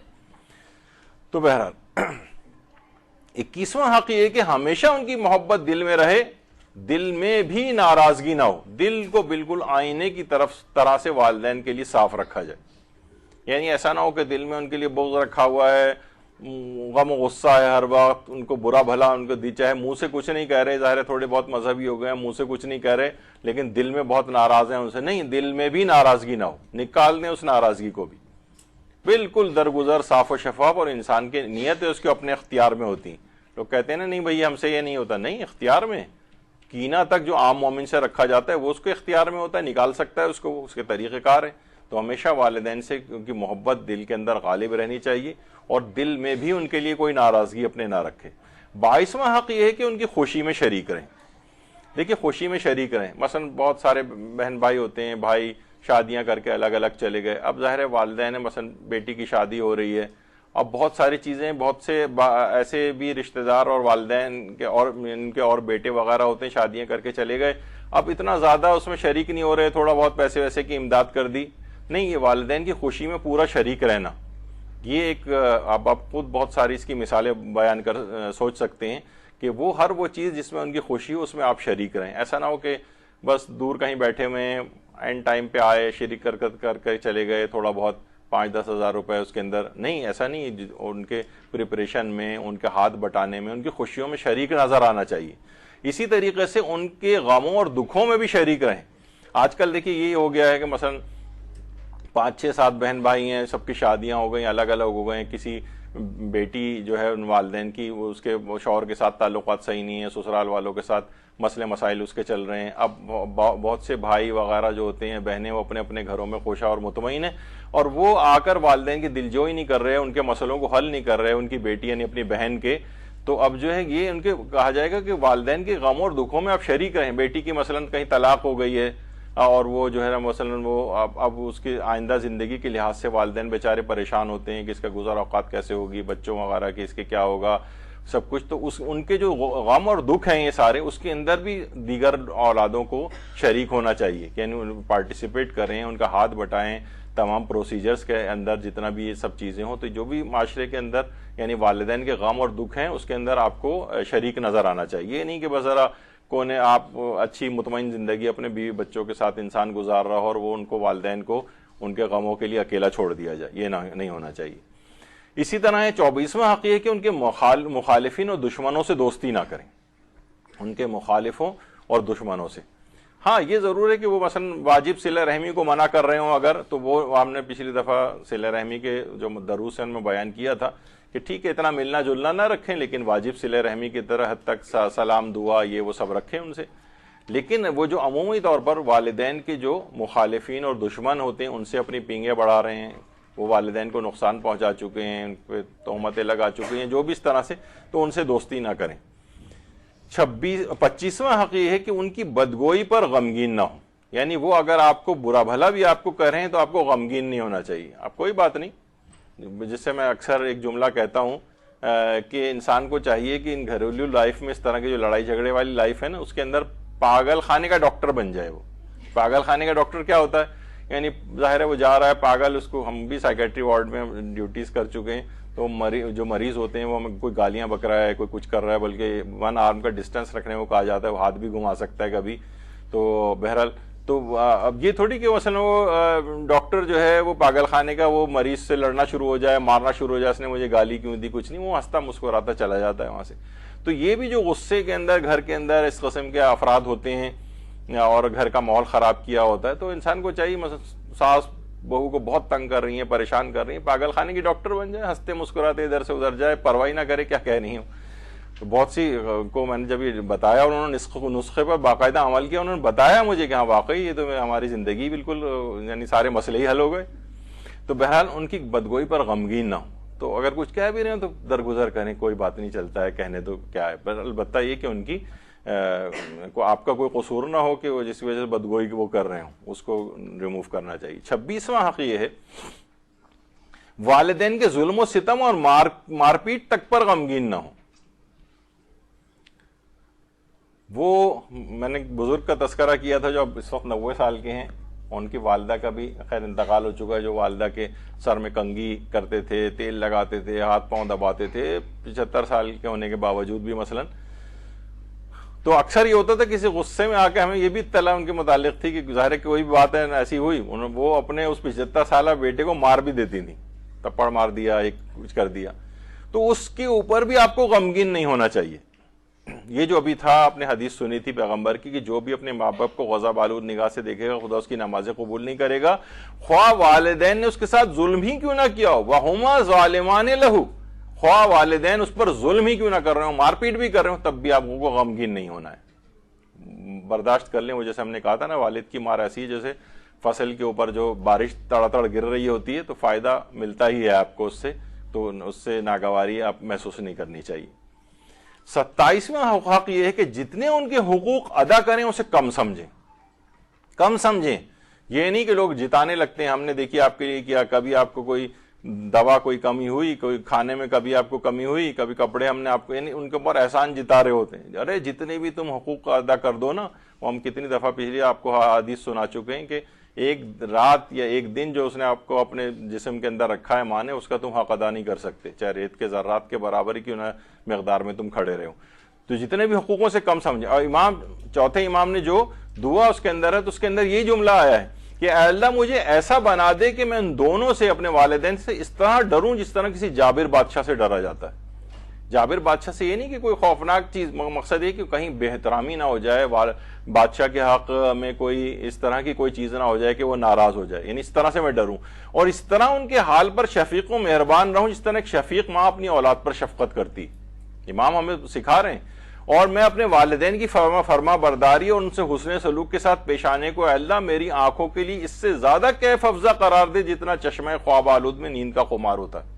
یعنی جب نیند آ رہی ہوتی ہے انسان کو, کیسا انسان نشے کے اندر جھوم رہا ہوتا ہے, تو میں اس طرح سے ان سے حسن سلوک میں اتنا ہی کیف محسوس کروں جیسے نیند کا جو خمار ہوتا ہے اس میں انسان کیف حاصل کرتا ہے. اور میرے قلب و روح کے لیے اس سے بڑھ کر مسرت انگیز قرار دے جتنا پیاسے کے لیے جرعہ آب یعنی پانی کا پیالہ ہوتا ہے. یعنی جس طرح شدید پیاس کے اندر جب پانی کا انسان پیالہ پیتا ہے, گلاس پیتا ہے, تو کتنا اس کے لیے روح کے لیے مسرت انگیز قرار پاتا ہے وہ. تو اسی طرح میں اپنے والدین کی خدمت کے لیے مسرت انگیز فیلنگ ہو میری, تاکہ میں اپنی خواہش پر ان کی خواہش کو ترجیح دوں اور اپنی خوشی پر ان کی خوشی کو مقدم رکھوں. ان کے ساتھ تھوڑے احسان کو جو بھی مجھ پر وہ کریں اسے میں زیادہ سمجھوں, اور جو میں نیکی ان کے ساتھ کروں وہ زیادہ بھی ہو تو اسے کم تصور کروں. یعنی ابھی ہم یہی بیان کر رہے تھے نا کہ جتنے بھی حق آپ ان کے ادا کر دیں اسے آپ سمجھیں گے میں نے کم ہی حق ادا کیے اور حقیقتاً بھی کم حق ادا کیے. پوری زندگی میں انسان ان کے حق میں لگا دے تو اس نے کوئی بھی جو ہے وہ اس زحمت کے مقابلے میں نہیں کیا ہے اس نے جو والدین اس کے ساتھ کر چکے. تو امام کی کبھی جا کر اس کا ترجمہ پڑھیں, جس کے میں مختلف ٹکڑے آپ کے سامنے امام کی اولاد کی اپنے والدین کے حق میں جو دعا ہے اس کے اقتباسات پیش کر رہا ہوں جو چوتھے امام نے بیان کیے. اور جب بھی ہمارے امام علی رضا علیہ الصلوۃ والسلام فرماتے کہ جس طرح اللہ کا بھی انسان شکریہ ادا نہیں کر سکتا نا, تو والدین کا شکریہ کا بھی ساتھ ہی اللہ نے کہا انشکر لی ولے والدیک, اللہ نے اپنے شکر اور والدین کے شکریہ کا بیک وقت حکم دیا ہے. یعنی جس نے اللہ کا شکریہ ادا کیا لیکن والدین کا شکریہ ادا نہیں کیا, اس نے در حقیقت اللہ کا بھی شکر ادا نہیں کیا. تو یہ ہے اس کا. اور 28واں حق یہ ہے ان کا کہ ہمیشہ ان کی دل جیتنے کے اقدامات کرتے رہیں, یعنی جس سے وہ ان کا دل جیتے, وہ خوش ہو جائیں, بوسہ دیں آپ کو, گلے لگا لیں, یعنی کوئی بھی چیز کہ جس سے ان کا دل راضی اور خوش ہو جائے. اس کے اقدامات مختلف طریقوں سے سوچتے رہنا چاہیے کہ میں کس طرح سے ان کو خوش کروں. ایک تو ہے کہ بس ضروریات پوری کر دیں اور پھر کچھ نہیں, خوشی مہیا کرنے کے اقدامات. جو اس حالت میں صبح کرے, پیغمبر فرماتے ہیں اس کے ماں باپ اس سے راضی ہوں تو اس کے لیے بہشت کے سب دروازے کھول دیے جاتے ہیں. دروازے جنت کے اس کے لیے کھل گئے. اب اس دوران اس وغیرہ سے موت بھی آ جائے تو سیدھا یہ جنت کے اندر جائے گا. اور یہ تمام نماز, روزے, حج, عمرہ, جہاد سب سے افضل والدین کے ساتھ نیکی اور احسان ہے. 29واں حق یہ کہ خواہ ان کی بیماری باعث زحمت ہو, ان کی درازی عمر کی دعا کرتے رہیں. یہ نہ کہیں کہ دل میں سوچیں اولاد اپنے طور پر لے ہی آتی ہے کہ نہیں کسی طرح سے ان کی مشکل آسان ہو جائے, بس اب یہ دنیا سے رخصت ہو جائے. نہیں, خواہ ان کی بیماری آپ کے لیے باعث زحمت ہی کیوں نہ ہو, ان کی درازی عمر کی دعا کرتے رہیں. بلکہ یہ بھی دعا کریں یا اللہ ہمیں اپنے والدین کی خدمت کرنے کی توفیق عطا فرما. یہ بھی ضروری ہے, والدین کی خدمت کرنے کی توفیق. اور 30واں حق یہ ہے کہ ان کے امور زندگی کے مالی لوازمات مہیا کرنا. مالی لوازمات, ان کے جتنی بھی اخراجات ہیں, ان کے دواؤں کے اخراجات ہیں, غذا کے اخراجات ہیں, لباس کے اخراجات ہیں, مکان کے اخراجات ہیں, یا اور بھی اس طرح کے جتنے بھی مالی لوازمات ہیں. قرآن کی دیکھیے آیت ہے یسألونک ماذا ينفقون قل ما انفقتم من خیر فللوالدین, سورہ بقرہ. لوگ آپ سے پوچھتے ہیں رسول کہ ہم کہاں خرچ کریں یا کیا خرچ کریں. جواب دیجئے کہ جو بھی مال تم خرچ کرو اس کے اولین حقدار والدین ہیں. یہاں پہ ان کے اوپر جو ہے وہ احسان رکھا جا رہا ہوتا ہے. تو بہرحال اللہ نے کہا ہے کہ اولین حقدار جو ہے من خیرن فللوالدین، والدین ہے۔ اچھا ایک چیز اور بھی کہ اپنا معاشرتی اسٹیٹس والدین کو پہنچانا چاہیے۔ عام طور پر ہم لوگ یہ دیکھتے ہیں کہ والدین کے سلسلے میں لوگ بہت کمتر پہ اکتفا کرتے ہیں اور گنواتے کیا ہیں، دیکھیں کہ سارے دواؤں کے علاج کے اخراجات ہمارے ذمے ہیں، غذا کھانا پینا یہ ہمارے ذمے ہے۔ ارے یہ چیزیں تو انسان جو پیٹس وغیرہ گھر میں پالتا ہے نا، وہ بھی بیمار ہو جاتا ہے تو آپ اس کا بھی علاج کروا دیتے ہیں، کھانا پینا ان کو بھی دے دیتے ہیں۔ یعنی یہ تو آپ نے اتنے کمتر پہ ان کو رکھا ہوا ہے، یا بہت معمولی سا کوئی باندھ دیا۔ ایک نوجوان جو ہے وہ بتا رہے تھے کہ آج سے مثلا 30-35 سال پہلے انہوں نے جو ہے وہ جب پہلی کوئی جاب اسٹارٹ کی تھی تو خود بتا رہے تھے کہ بس پہلی جو جاب تنخواہ جو مجھے ملی اس میں سے ایک خاص اماؤنٹ میں نے اپنے جو ہے وہ والدین کے لیے مخصوص کر دیا، اور اس کے بعد سے لے کر 35-40 سال جو گزر گئے، انہوں نے ایک مہینے بھی ایسا نہیں ہوا کہ اس میں بتدریج اضافہ بھی کرتے گئے جیسے جیسے ان کے مالی حالات بہتر ہوتے گئے۔ تو خود کہتے ہیں کہ آج تک کبھی مجھے کوئی مالی تنگی کا سامنا نہیں کرنا پڑا۔ یہ واقعتاً یہ تو اپنا اچھا معاشرتی سٹیٹس اپنا اولاد کا جو ہے نا وہ ان تک پہنچنا چاہیے۔ مثلا اولاد کے پاس گاڑی، ایک بزرگ یہ بھی مجھے بتا رہے تھے کہ جناب وہ مثلا اولاد جو ہے وہ تو جاری گاڑیوں کے اندر اور ڈرائیوروں کے ساتھ، اور والدین جو ہیں وہ مثلا گھر میں بیٹھے ہوئے، ایک بزرگ تو یہاں تک کہ اپنی جاب پہ رکشے میں یا بسوں میں سفر کر رہے ہیں اور اولاد گاڑیوں میں جا رہی ہے۔ یعنی آپ کا جو اسٹیٹس ہے معاشرے میں مالی اعتبار سے وہ ریفلیکٹ کرنا چاہیے۔ اگر آپ کے بچے اور آپ کے پاس ڈرائیور وغیرہ ہے تو ان کے لیے بھی آپ کو ایسے ہی انتظام رکھنا چاہیے۔ یہ بھی کہیں جاتے ضروری نہیں کہ بس آپ ڈاکٹر کو دکھانے، ان کا بھی دل چاہتا ہے اپنے رشتہ داروں کے پاس جائیں، تو اسی طریقے سے مستعد ایک ڈرائیور جیسے آپ کے بیوی بچوں کے لیے ہوتا ہے اسی طرح ان کے لیے بھی ہونا چاہیے۔ اور کسی کے اتنے مالی وسائل نہیں ڈرائیور رکھ سکے تو آپ خود ڈرائیور بن جائیں ان کا، آپ خود تمام وہ چیزیں ان کے لیے کریں۔ یعنی وہ آپ کا وہ معاشرتی اسٹیٹس ریفلیکٹ کرنا چاہیے۔ یہاں یہ کہ اولاد مالدار اور بہترین طریقے سے زندگی گزارتی نظر آتی ہے لیکن والدین تک وہ اسٹیٹس ٹرانسفر نہیں ہوتا، ان کو بہت کمتر پہ، جیسے میں نے مثال اتنی اچھی نہیں دی کہ گھر کے بہت سے پالتو جانوروں تک کے اوپر انسان جو ہے نا وہ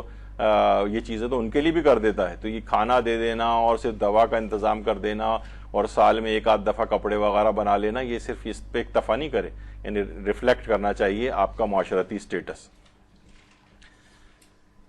31واں یہ ہے کہ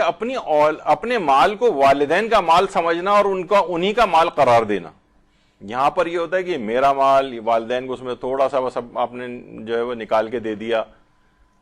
یہاں پر دیکھنے میں آتا ہے کہ جناب والدین ہیں، ابھی آگے چل کر میں اس کا ذکر کروں گا، لیکن کوئی مثلا باہر ملکوں میں رہ رہے ہوتے ہیں تو $100-200 جو ہے وہ بھجوا دیتے ہیں خالی ان کو، جو ہے اب تو خیر ڈالر کافی جو ہے وہ اس لحاظ سے مہنگا ہو گیا، کچھ اماؤنٹ پھر بھی بن بھی جاتی ہے، لیکن $50-100 عام طور پہ یا پاکستانی روپیز میں کنورٹ کر کے بھجوا رہے ہوتے ہیں کہ یہ 10,000 جو ہے امی کو دے دینا مثلا، تو پتہ چلا وہ 10,000 جو ہے $10 کے برابر، $15 کے برابر، اس طرح سے چیزیں جو ہیں۔ یعنی جبکہ تم کیا روایات میں، بہت سے مسلمانوں کی روایت میں ہے کہ ایک شخص نے پیغمبر کے پاس آ کر کہا کہ میرے پاس مال اور اولاد دونوں ہیں لیکن میرے والد میرا مال خرچ کر دیتے ہیں، ان کے بارے میں فرمائے کیا ہے؟ تو آپ نے فرمایا تم اور تمہاری دولت دونوں تمہارے والد کے ہیں۔ یعنی مقصد کہنے کا یہ ہے کہ تم خود ان کے ہو، تمہاری دولت بھی جو ہے والدین کی ہے، تو یہ تم کیا کہہ رہے ہو کہ میرے والد میرے مال کو خرچ کر دیتے ہیں؟ تو یہ ان کو اتنے کمتر اس کے اوپر نہیں رکھنا چاہیے والدین کو۔ اور بلکہ ایک نوجوان یہ بھی بیان کر رہے تھے کہ وہ فرما رہے تھے ایک بندہ مومن کہ میں اپنی والدہ کو اتنے پیسے جو ہے وہ دیتا تھا، یہ نہیں کہ بالکل ہینڈ ٹو ماؤتھ، کہ اکثر بہن بھائیوں میں جب کسی کو مالی اعتبار سے ضرورت ہوتی تھی تو والدہ سے قرضہ مانگ لیتے تھے، یعنی اتنا ان کو دیتے تھے، والدہ کے کو انہوں نے سینٹرل پوزیشن دی ہوئی تھی کہ یہ نہیں کہ تھوڑا بہت دے کے کہ چلو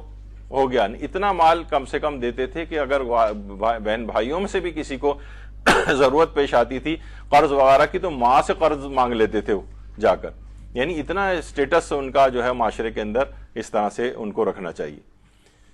تو جب یہ پوچھا گیا امام جعفر صادق علیہ الصلوۃ والسلام سے کہ جو آئے تھے وبالوالدین احسانہ، والدین کے ساتھ احسان کرو، اس میں احسانہ سے کیا مراد ہے؟ امام نے فرمایا احسان سے مراد یہ ہے کہ اپنے والدین سے اچھی طرح ملو، انہیں کسی ایسی چیز مانگنے کی بھی تکلیف نہ دو جس کی انہیں ضرورت ہو، چاہے وہ مالدار ہی کیوں نہ ہو. یعنی ایسا نہ ہو کہ وہ تم سے مانگیں، اتنا تم ان کو دے کے رکھو، اتنا زیادہ وہ مالی اعتبار سے ان کو ساؤنڈ رکھو کہ وہ جب چاہیں اپنی خواہش کو پوری کر لیں اس پیسے کے ذریعے. یہ نہ ہو کہ آپ سے آ کر ہاتھ پھیلا رہے ہوں، بیٹا مجھے فلاں چیز کی ضرورت ہے. دیکھیے بہت ساری چیزیں ایسی ہیں، ابھی آگے چل کر ہم خیر چلیں وہ ذکر ہوگا ان کے اور مزید حقوق میں. اور 32واں حق یہ کہ اپنی دولت و ثروت کو ان کے حوالے کرنا تاکہ وہ اپنی مرضی سے تصرف کر سکیں. عام طور پہ لوگ ہوتا ہے کہ ابا کو مثلا کریڈٹ کارڈ دے دیا، اب مسئلہ ہے کہ کریڈٹ کارڈ میں ساری وہ ٹرانزیکشن کی ڈیٹیلز بھی آتی ہیں، انہوں نے کیا چیز خریدی کیا نہیں، یہ والی معلومات بھی آپ کیوں رکھ رہے ہیں؟ آپ انہیں کیش دیں کہ آپ کو اس سے غرض بھی نہیں ہونی چاہیے کہ اس طرح سے ان کو مالک بنائے کہ وہ پیسہ کہاں خرچ کر رہے ہیں. مثلا بہت سے دیکھیے والدین ہیں ان کے اپنے بہن بھائی، غریب رشتہ دار، چچا تائے، کزنس، یہ اس طرح سے ہوتے ہیں، وہ ان کی بھی مدد کرنا چاہتے ہیں. اور معلوم ہے کہ اگر آپ کو بتایا کہ جناب میں اپنے فلاں اس کی مدد کر رہا ہوں تو آپ فوراً بھڑک جائیں گے کہ جناب یہ تو وہ تو ایسے ہیں اور ویسے ہیں اور میرا پیسہ آپ ان لوگوں کے اوپر لٹا رہے ہیں. اس طرح سے ان کو دولت و ثروت ان کے حوالے کریں اپنی، تاکہ وہ اپنی مرضی سے تصرف کر سکیں. یعنی کوئی آپ کے پاس اس کی کوئی ٹریکنگ نہیں ہونی چاہیے کہ انہوں نے پیسے کو کہاں خرچ کیا ہے. یہ بہت ان کے ساتھ ایک ظلم ہے کہ آپ ان کی نگاہ رکھیں. ٹھیک ہے ابا کو ہم نے کریڈٹ کارڈ تو دیا ہوا لیکن چیک کر رہے ہیں کہ یہ کہاں جا رہے ہیں، کہاں خرچ کر رہے ہیں، ذرا اس کی ڈیٹیل ساری آپ دیکھ رہے ہیں. نہیں، یہ نہیں ہونا چاہیے. یہ ان کے ادب کے خلاف ہے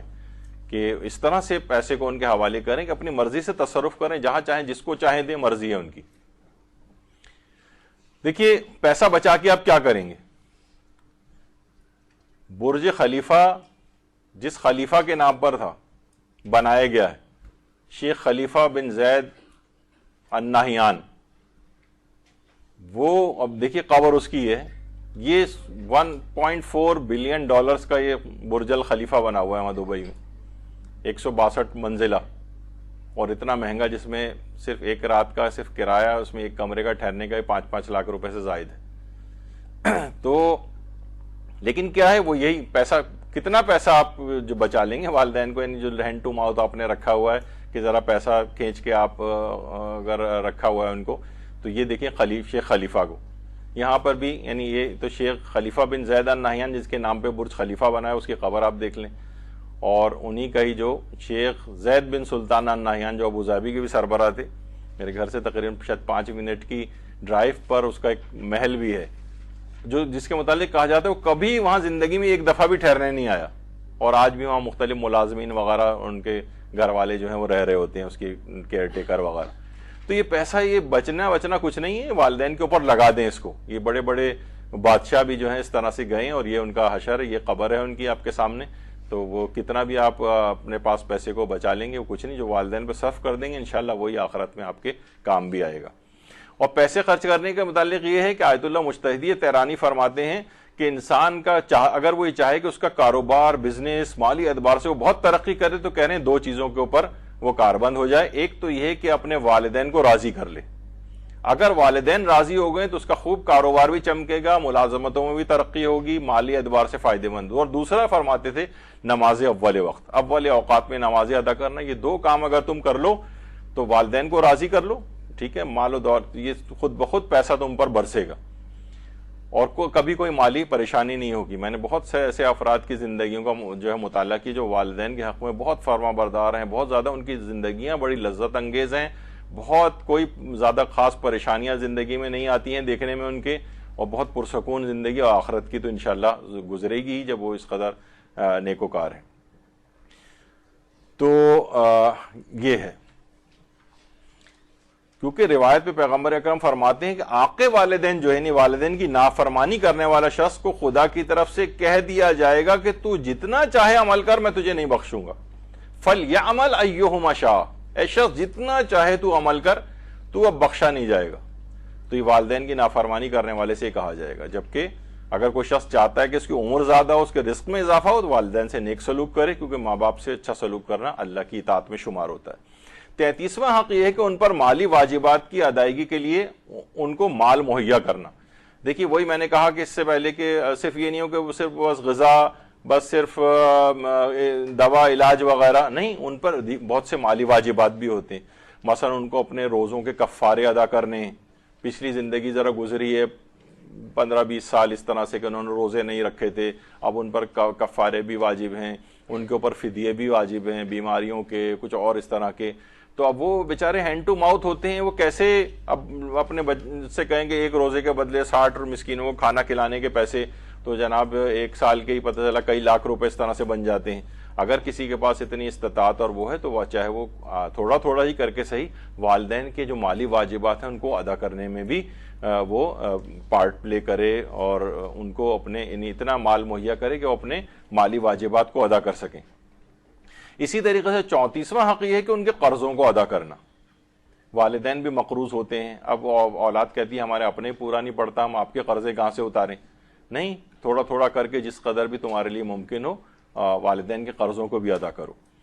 اسی طرح 35واں حق یہ ہے کہ ان کے واجب و مستحب اسفار کے مخارج اٹھانا. سفروں کی جمع اسفار، یعنی واجب حج سفر کون سا ہوتا ہے واجب حج کا؟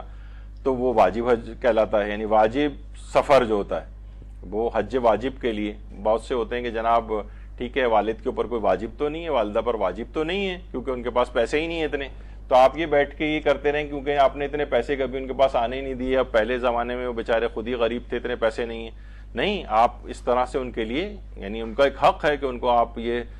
حج واجب کروائیں. یا مستحب اسفار کے مخارج ان کے اٹھانا، زیارات کے لیے جانا چاہتے ہیں وہ، یا ہر سال جانا چاہتے ہیں، چند سال بعد جانا چاہتے ہیں. یہ نہیں کہ بس ایک دفعہ کروا لی تھا، گئے تو تھے آپ 20 سال پہلے مثلا زیارت پہ، نہیں، ان کا پھر دل چاہ رہا ہے جانے کو. اگر آپ کے پاس وسائل ہیں یا کوشش کر کے آپ کر سکتے ہیں تو والدین کو دوبارہ، یعنی ان کے واجب سفروں کے اخراجات اور مستحب سفروں کے اخراجات، حج و زیارات وغیرہ، یہ ان کے لیے انجام دیں، یعنی ان کے لیے مخارج اٹھائیں اس کے. 36واں یہ ہے کہ اپنے لباس سے پہلے ان کے لیے لباس و غذا و مکان مہیا کرنا. یعنی یہ الگ سے ایک حق قرار دیا گیا ہے. انسان اپنے لیے کپڑے بعد میں بنائے، پہلے ان کے لیے بنائے، ان کے لیے غذا کا بندوبست کرے، ان کے لیے مکان مہیا کرے. جب یہ کہا جاتا ہے نا کہ والدین کو اپنے ساتھ رکھا نہیں جاتا بلکہ ان کے ساتھ رہا جاتا ہے، یہاں پر الٹا ہوتا ہے، ایسا بہت احسان کیا ہے کہ ان کو اپنے ساتھ رکھ لیا آپ نے. نہیں، اس طرح سے ہو کہ گھر میں ان کی جو ایک نمایاں ایک پوزیشن ہو، جیسے آپ ان کے سائے کے اندر، ان کے زیر دست زیر نگر آپ ان کے رہ رہے ہیں. اس طرح کا نہ کہ یہ بیٹا جو ہے یہ گورن کر رہا ہے اور ابا بیچارے جو ہیں وہ اس کے اندر آ گئے ہیں، تو یہ نہیں ہونا چاہیے. تو اپنے لباس سے پہلے ان لباس، غذا اور مکان وغیرہ ان کے لیے مہیا کرنا. دیکھیے والدین جو ہیں، اولاد پر والدین کا نان و نفقہ، اگر وہ غریب اور نادار ہیں تو والدین کا نان و نفقہ اولاد پر واجب ہوتا ہے. اچھا، اس میں لڑکیاں یا خواتین عام طور پہ سوچتی ہیں شادی وادی ہو گئی اب یہ بھائیوں کی ذمہ داری ہے. اگر بھائی چیز پوری نہیں کر رہے ہیں والدین کی، یعنی واجب نان و نفقے والی ذمہ داری، یعنی اور والدین فقیر بھی ہیں، فقیر سے مراد یہ کہ غریب ہیں یا ان کے اپنے اخراجات وہ پورے نہیں کر پا رہے ہیں، تو لڑکیوں کے اوپر بھی اسی طرح سے والدین کا نان و نفقہ واجب ہوتا ہے، چاہے وہ شادی شدہ ہوں یا غیر شادی شدہ ہوں. یعنی والدین کا نان و نفقہ بیٹے اور بیٹیوں دونوں پر واجب ہوتا ہے اگر وہ نادار ہیں والدین. ہاں، اگر والدین کے پاس اپنا مال و دولت ہے تو پھر الگ سے کسی کو دینا اس لحاظ سے واجب نہیں ہوتا ہے، وہ پھر مستحب چیزیں ہیں. لیکن واجب النفقہ ہونا تو یہ ایک، اگرچہ اس کے الگ ایک تفصیل ہے، لیکن یہ کہ دماغ میں رہے کہ والدین کا نفقہ بھی لڑکیوں تک کے اوپر یا خواتین تک کے اوپر واجب ہو سکتا ہے. دیکھیے والدین کے ساتھ مالی تعاون کرنا، یہ تو ابھی آپ نے سنا کہ ہر لحاظ سے ممکن ہے کہ ان کو کوئی ایسی چیز ضرورت ہو کہ کسی اور کی امداد وہ کرنا چاہتے ہیں، ان سے مالی تعاون رکھیں. اور اگر ایک چیز اور بھی ہے والدین کے لحاظ سے، ایک میں بات کر رہا ہوں کہ اکثر والدین بھی اس بات کو سنتے ہیں، اگر ممکن ہو تو والدین مالی امور میں مضبوط رہیں. عام طور پر یہ ہوتا ہے، جیسے میں نے ایک بزرگ کا بتایا کہ جناب وہ کیونکہ دیکھیے بہرحال اولاد کا یہ ایک سائیکی ہے انسان کی، کہ اگر کوئی نہ کوئی فائدہ آپ کو کسی سے ملتا رہے نا تو خود بخود آپ اس کا عزت و احترام آپ کی نگاہ میں رہتا ہے. کہ ویسے تو ہر وقت ہی رہنا چاہیے چاہے والدین ناداری کیوں نہ ہو، لیکن والدین ذرا اپنی مالی پوزیشن بہتر رکھیں، اولاد پر اپنی مالی نوازشیں کرتے رہیں تو وہ کنٹرول میں رہتے ہیں، زیادہ نافرمانی آپ کی نہیں کرتے ہیں، آپ سے فوائد ان کو مل رہے ہوتے ہیں. اگر والدین واقعی مالی اعتبار سے مضبوط ہیں تو وہ اپنے آپ کو ذرا مضبوط رکھیں. جیسے میں نے ایک بزرگ کا بتایا کہ جناب انہوں نے اپنی گاڑی بھی اپنے بیٹے کو دے دی. بیٹا اگر سے بالکل قریبی کسی جگہ جاتا ہے قرب و جوار کی, اور خود بیچارے وہ دور اپنی کسی جگہ رکشہ اور ٹیکسیوں کے اور بسوں کے دھکے کھاتے ہوئے جا رہے ہیں. تو کیا ہوا؟ اچھا پھر اب یہ ہے کہ گھر میں کوئی پھر حیثیت بھی نہیں رہ پاتی. ظاہر ہے جو بھی ادبا آج کل آپ کو پتہ ہے کہ بہرحال لوگوں کے اندر اگر کوئی شخص اپنے رشتہ داریاں سب کچھ وہ جو مالی اعتبار سے مستحکم ہوتا ہے لوگ اسی کی طرف جھک رہے ہوتے ہیں, اور ذرا کمزور جو پڑ جاتا ہے تو بس وہ لوگ بھی اس کو اتنا زیادہ لفٹ نہیں دیتے ہیں پھر. تو والدین اگر اپنی پوزیشن مضبوط رکھیں اور کچھ گاہے بگاہے اپنی اولاد پر نوازشوں کا سلسلہ رکھیں تو یہ سارے لوگ اس طرح سے کنٹرول بھی رہتے ہیں. بہت سے ہم معاشرے کے اندر افراد کو دیکھتے ہیں, یعنی واقعتاً کہ بوڑھے بوڑھے ہو گئے ہیں بیچارے, بیچتے پھر رہے ہیں چیزیں. اس میں خیر بہت سے تو پروفیشنل بیگری وہ ایک الگ ہے, لیکن کچھ لوگ واقعی اس قدر نادار اور مجبور ہو جاتے ہیں. کبھی بھی اس طور پر والدین, بوڑھے بوڑھے والدین بیچارے, کبھی بھی یعنی کبھی ان کو اس طرح اتنے لوور لیول کے اوپر نہیں رکھنا چاہیے. ہمیشہ جیسے ہم نے کہا کہ آپ کو والدین کو ہمیشہ ایک بہترین پوزیشن میں, بہت ہی سینٹرل گھر کے اندر ان کی پوزیشن ہو, مالی اعتبار سے استحکام ہو ان کے پاس, تو یہ ہونا چاہیے. ایسا نہ ہو کہ وہ قسمہ پرسی میں بیچارے اس طرح سے اپنا گزارا کر رہے ہوں. تو بہرحال تو یہ کیونکہ ان لوگوں کے چہرے پہ جو جھریاں آ گئی ہیں سب کچھ, یہ آپ کی پوری خدمتیں کرتے ہوئے آپ کو, یعنی آپ کا سارا محور و مرکز ان کا ہم و غم صرف اپنی اولاد کے لیے ہوتا ہے والدین کا. یعنی وہ ہر وقت فقط آپ کے لیے, آپ کی اولادوں کے لیے, آپ کی اولادوں کی اولادوں کے لیے جو ہے نا وہ سوچ رہے ہوتے ہیں. یہ جو جھریاں اور سب کچھ ہیں وہ سب آپ صرف ان کا, تو آپ کو بھی اسی قدر ان کا وہ کرنا چاہیے, اکرام کرنا چاہیے. ایک اور بھی چیز ہے, ضعیف والدین کو چھوڑ کر پردیس جا بسنا. یہ ایک دیکھیے اب اس میں لوگ بہت ساری چیزیں لیتے ہیں, بھائی ہمیں ترقی بھی تو کرنا ہے, فلاں چیز بھی تو کرنی ہے. میں نے بلکہ اس میں یہ لکھا تھا لیکن لوگوں نے جب سلائیڈ بنائی تو اس میں میرا چینج کر دیا, ضعیف والدین کو چھوڑ کر پردیس جا پڑنا یا جا مرنا, اس طرح سے جو ہے نا وہ تھا. لیکن ان کا نہیں, اچھا نہیں لگے گا تو پردیس چلے جانا. بھائی پردیس تو چلو آدمی جاتا ہے, یعنی اس طرح کا اتنا انتظام جو ہے وہ ہونا چاہیے. یعنی کہ اگر والدین ہو تو ان کو گاہے بگاہے بلاتے رہیں, کبھی ان کے پاس بار بار آتے رہیں. میرے ایک دوست ہیں, ڈاکٹر ہیں, سرجن ہیں, اور وہ بیرون ملک ہوتے ہیں, یہاں پہ ان کے والدین تھے, تو اتنی زیادہ دفعہ وہ آتے جاتے تھے ان کے پاس. میں نے ان سے کہا تھا کہ ارے آپ پھر آ گئے, آپ کے آئندہ سے میں ایئرپورٹ خود چھوڑ کر آؤں گا, آپ کو جہاز میں بٹھا کے آؤں گا, آپ اتنی جلدی واپس کیسے آ جاتے ہیں. تو ان کا یہ کہ ان کی بہترین زندگی ماشاءاللہ گزر رہی ہے, والدین خراب اس دنیا میں نہیں رہے ان کے, لیکن یہ کہ ہر سکھ جو ہے زندگی کا ان کو اس میں نظر آتا ہے کہ بیرون ملک جا کر بھی اس قدر خیال رکھنا. دیکھیے ایک بہت اہم بات یہ ہے کہ اگر کوئی شخص باہر جا کر ان کو پیسے صرف بھجواتا ہے, نہیں پڑ گئے ہم باہر جا کر, والدین یہاں پر ہیں, پیسے بھجوا رہے ہیں, چاہے پیسے زیادہ ہی کیوں نہ بھجوا رہے ہوں, والدین کے ملازم بھی رکھا ہوا ہے سب کچھ, تو آپ نے والدین کی مالی مدد تو کی ہے لیکن خدمت کا ثواب نہیں ملے گا. یہ بات یاد رکھ لیجئے. یعنی لوگ سوچتے ہیں شاید مالی, یہ دیکھیں یہ بزرگ جو بیٹھا ہوا ہے اس کے بھی بال سفید ہو گئے, باپ کی ٹانگیں دبا رہا ہے. یہ باہر سے اگر کوئی شخص چند $100 بھیج دے تو یہ کیا خدمت میں شمار ہوگا؟ نہیں, مالی مدد آپ نے کر دی ہے, ٹھیک ہے, وہ بھی ایک حق تھا آپ نے ادا کیا ہے, لیکن اصلاً جو ان کے ساتھ رہ کر ان کی خدمت جو کرنا ہے نا, یہ والا حق آپ کو اپنے جسم کو ان کی خدمت کے اندر لگانا ہے. ان کا آپ کے جسم کے اوپر ایک حق ہے. یعنی یہ جو مالی, یہ تو مالی امدادیں تو آپ مثلا ادھر ادھر سیلاب زدگان کے لیے, زلزلہ زدگان کے لیے, ان کی بھی تو مالی امدادیں آپ کرتے ہیں, لیکن خدمت تو نہیں ان کی کہ وہاں جا رہے ہیں. ان کی خدمت والدین کا ایک الگ سے حق ہے کہ آپ ان کی جسمانی اعتبار سے بھی خدمت کریں. صرف فقط پیسے دے دینا خالی جو ہے نا وہ ادا نہیں ہوتا. تو بہت سے وہ افراد کے جن کے والدین یہاں پر ہیں, نہ ان کو وہاں پر وہ بلاتے ہیں خدمت کے لیے, نہ ان کے پاس ان کی خدمت کے لیے یہاں پر آتے ہیں. صرف ایک ظاہر ہے ذرا کچھ خوف خدا ہے تو وہ مالی سپورٹ تو کرتے ہیں ان کو, لیکن وہ مالی مدد کا تو ثواب ملے گا, لیکن شاید خدمت والدین کا ثواب نہیں ملے گا. والدین کی خدمت بالکل ایک الگ چیز ہے. اور یہاں پر آ رہے ہیں, آپ ان کی ویل چیئر چلا رہے ہیں, آپ ان کو اٹھا رہے ہیں, بٹھا رہے ہیں, جسمانی اعتبار سے خدمت انجام دے رہے ہیں. مجھے خود یاد ہے ظاہر ہے جب میرے اپنے والد کا انتقال ہوا تو شاید 14-15 سال کا تھا میں, اتنی زیادہ جسمانی خدمت کا مجھے اتنا موقع نہیں ملا جس کا افسوس رہتا ہے مجھے. لیکن میرے بڑے بھائی جو ہیں وہ والدہ اور والد دونوں کی بہت زیادہ انہوں نے خدمت کی, ان کے ساتھ ہی رہتے تھے. تو یعنی مجھے بڑا ان کے اوپر رشک آتا ہے کہ بہرحال دونوں کی اتنی جسمانی خدمت کا ان کو موقع ملا. والدین ظاہر ہے جس کے زیادہ ساتھ رہتے ہیں، جس گھر میں ہمیشہ سے رہتے ہیں، تو وہ ان کے ساتھ ہی ان کا وہ ہوتا ہے. تو خالی فقط مالی مدد کرنے سے حق نہیں ہے ان کا ادا ہوتا جب تک کہ انسان جسمانی اعتبار سے ان کی مدد نہ کرے. 37واں حق یہ ہے کہ والدین کے حق میں دعائیں کرتے رہنا. دعائیں کریں والدین کے حق میں. قرآن کے اندر دیکھیے ربنا اغفر لی ولوالدی وللمؤمنین یوم یقوم الحساب. تو ہمیشہ اپنے نمازوں کے ہر قنوت کے اندر، یا اس کو مختصر بھی پڑھ سکتے ہیں رب اغفر لی ولوالدی، ٹھیک ہے، اتنی بھی پڑھ سکتے ہیں. اگر اتنا بڑی اگر آپ کی پوری آیت نہ بھی پڑھیں، دیکھا جائے بھی کوئی خاص بڑی نہیں ہے. اے میرے رب مجھے اور میرے والدین کو اور سارے ایمان والوں کو اس دن بخش دینا جس دن حساب قائم ہوگا. تو یہ والی دعا اپنے قنوت میں مستقل جاری رکھیں آپ، تو آپ ایک حق ان کا جو ہے ادا کرتے رہیں گے. یا وقل رب ارحمہما کما ربیانی صغیرا،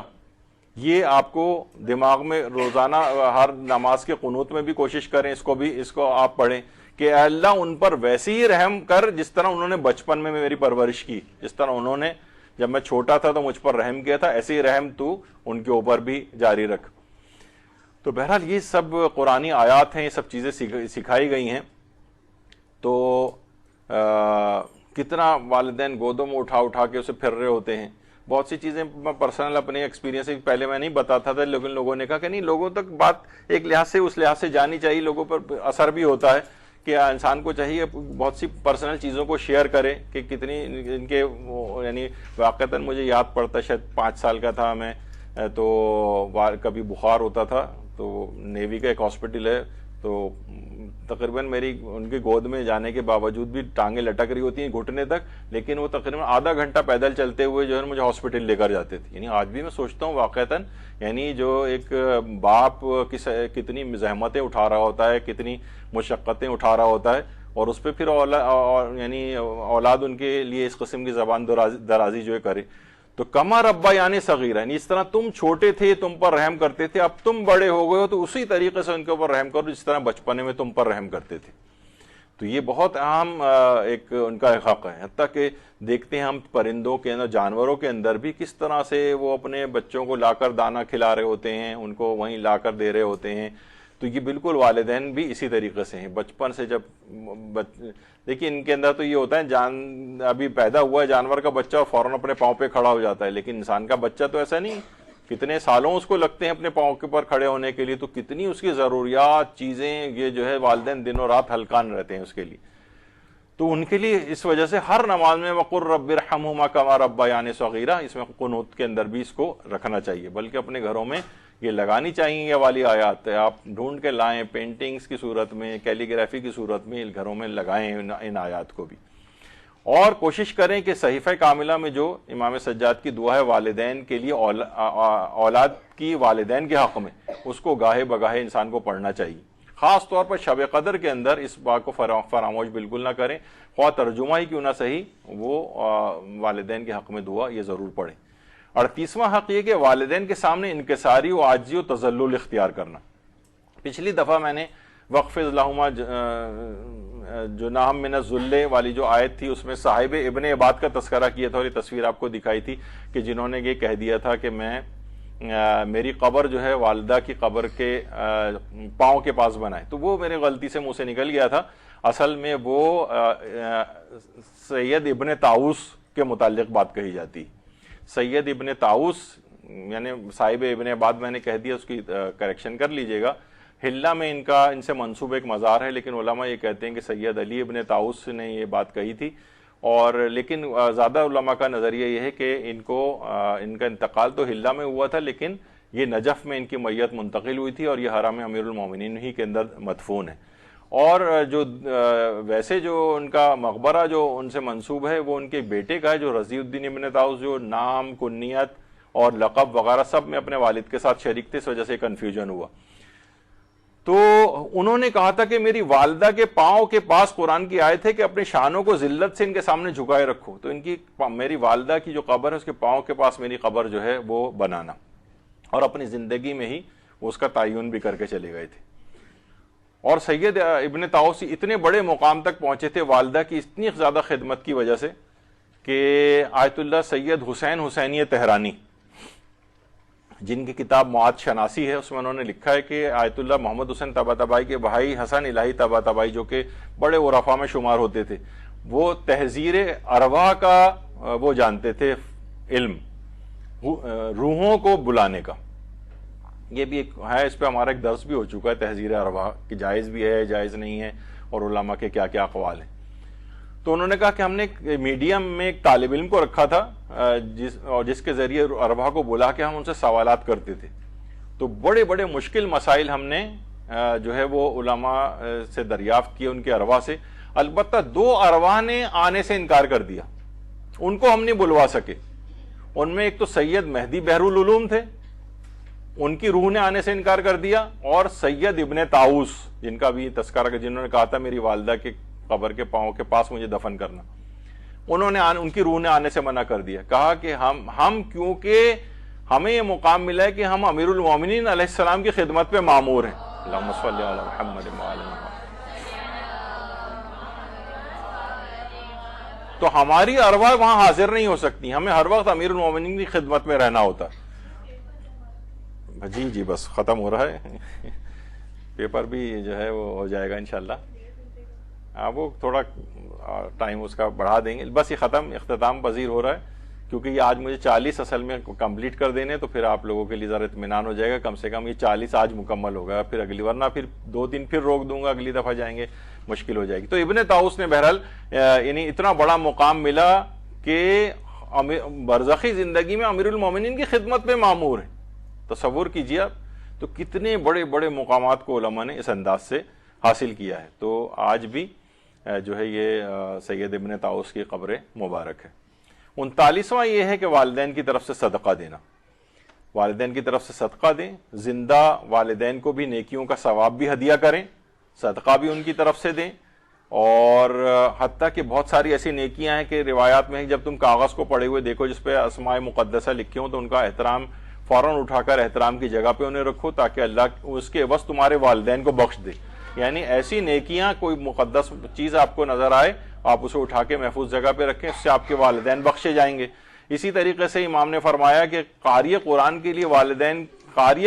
والدین کے لیے اللہ حکم دے گا کہ اس کے والدین کو وہ لباس پہناؤ جس کے سامنے دنیا مافیا ہیچ ہے.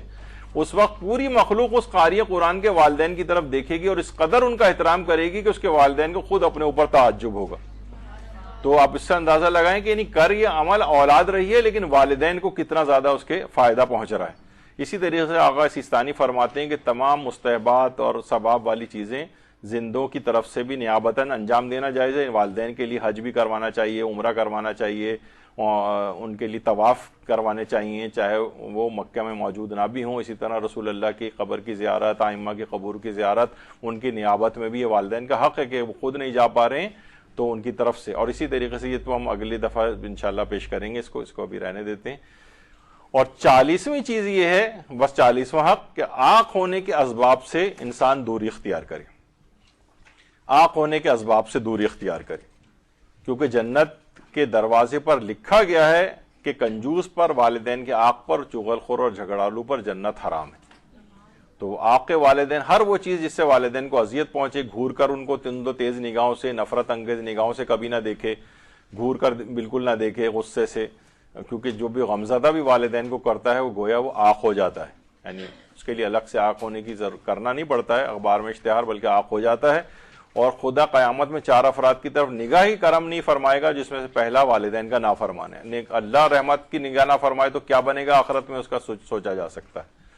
تو کبھی بھی والدین کو مغموم نہیں کرنا چاہیے، یہ ائمہ معصومین نے منع کیا ہے. ایسا ہی ہے اگر آپ نے غمگین کیا ان کو تو ایسا ہے جیسے آپ نے ان کے اوپر ستم ڈھایا. اور خیر والدین بھی عاق ہو جاتے ہیں، وہ حق ادا نہ کریں، لیکن اولاد بھی اس طرح سے عاق ہو جاتی ہے والدین کی نافرمانی کر کے. تو بہرحال ہر صورت میں ان کے ساتھ نیکی ہی کرنا ہے. اور اب اتنا کیونکہ وقت نہیں ہے، آپ کو پیپر بھی دینا ہے، تو اب آگے چل کے بس آخر ایک اس چیز کے اوپر ہم اپنا اختتام کرتے ہیں، اور وہ ہے کہ جو چوتھے امام نے دعا آخر میں، جو بالکل آخری لائن ہے صحیفہ کاملہ میں والدین کے حق میں دعا کی کہ اے اللہ اگر تو نے انہیں مجھ سے پہلے بخش دیا تو انہیں میرا شفیع بنا دینا، اور اگر مجھے پہلے بخش دیا تو مجھے ان کا شفیع قرار دے دینا، تاکہ ہم سب تیرے لطف و کرم کی بدولت تیرے بزرگی کی گھر اور بخشش و رحمت کی منزل میں ایک ساتھ جمع ہو سکیں۔ یقیناً تو بڑا فضل والا، قدیم احسان والا، اور سب سے زیادہ رحم کرنے والوں سے زیادہ رحم کرنے والا۔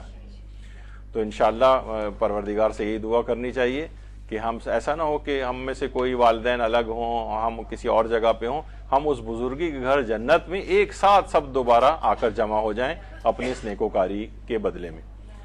تو یہاں پر 40 حقوق جلدی جلدی ہم نے آج مکمل کر دیے، تاکہ اگلی نشست میں مرحوم والدین کے جو 40 حقوق ہیں وہ اگلی انشاءاللہ نشست میں بیان ہو جائیں گے۔ وصلی اللہ علی محمد وآلہ الطیبین الطاہرین۔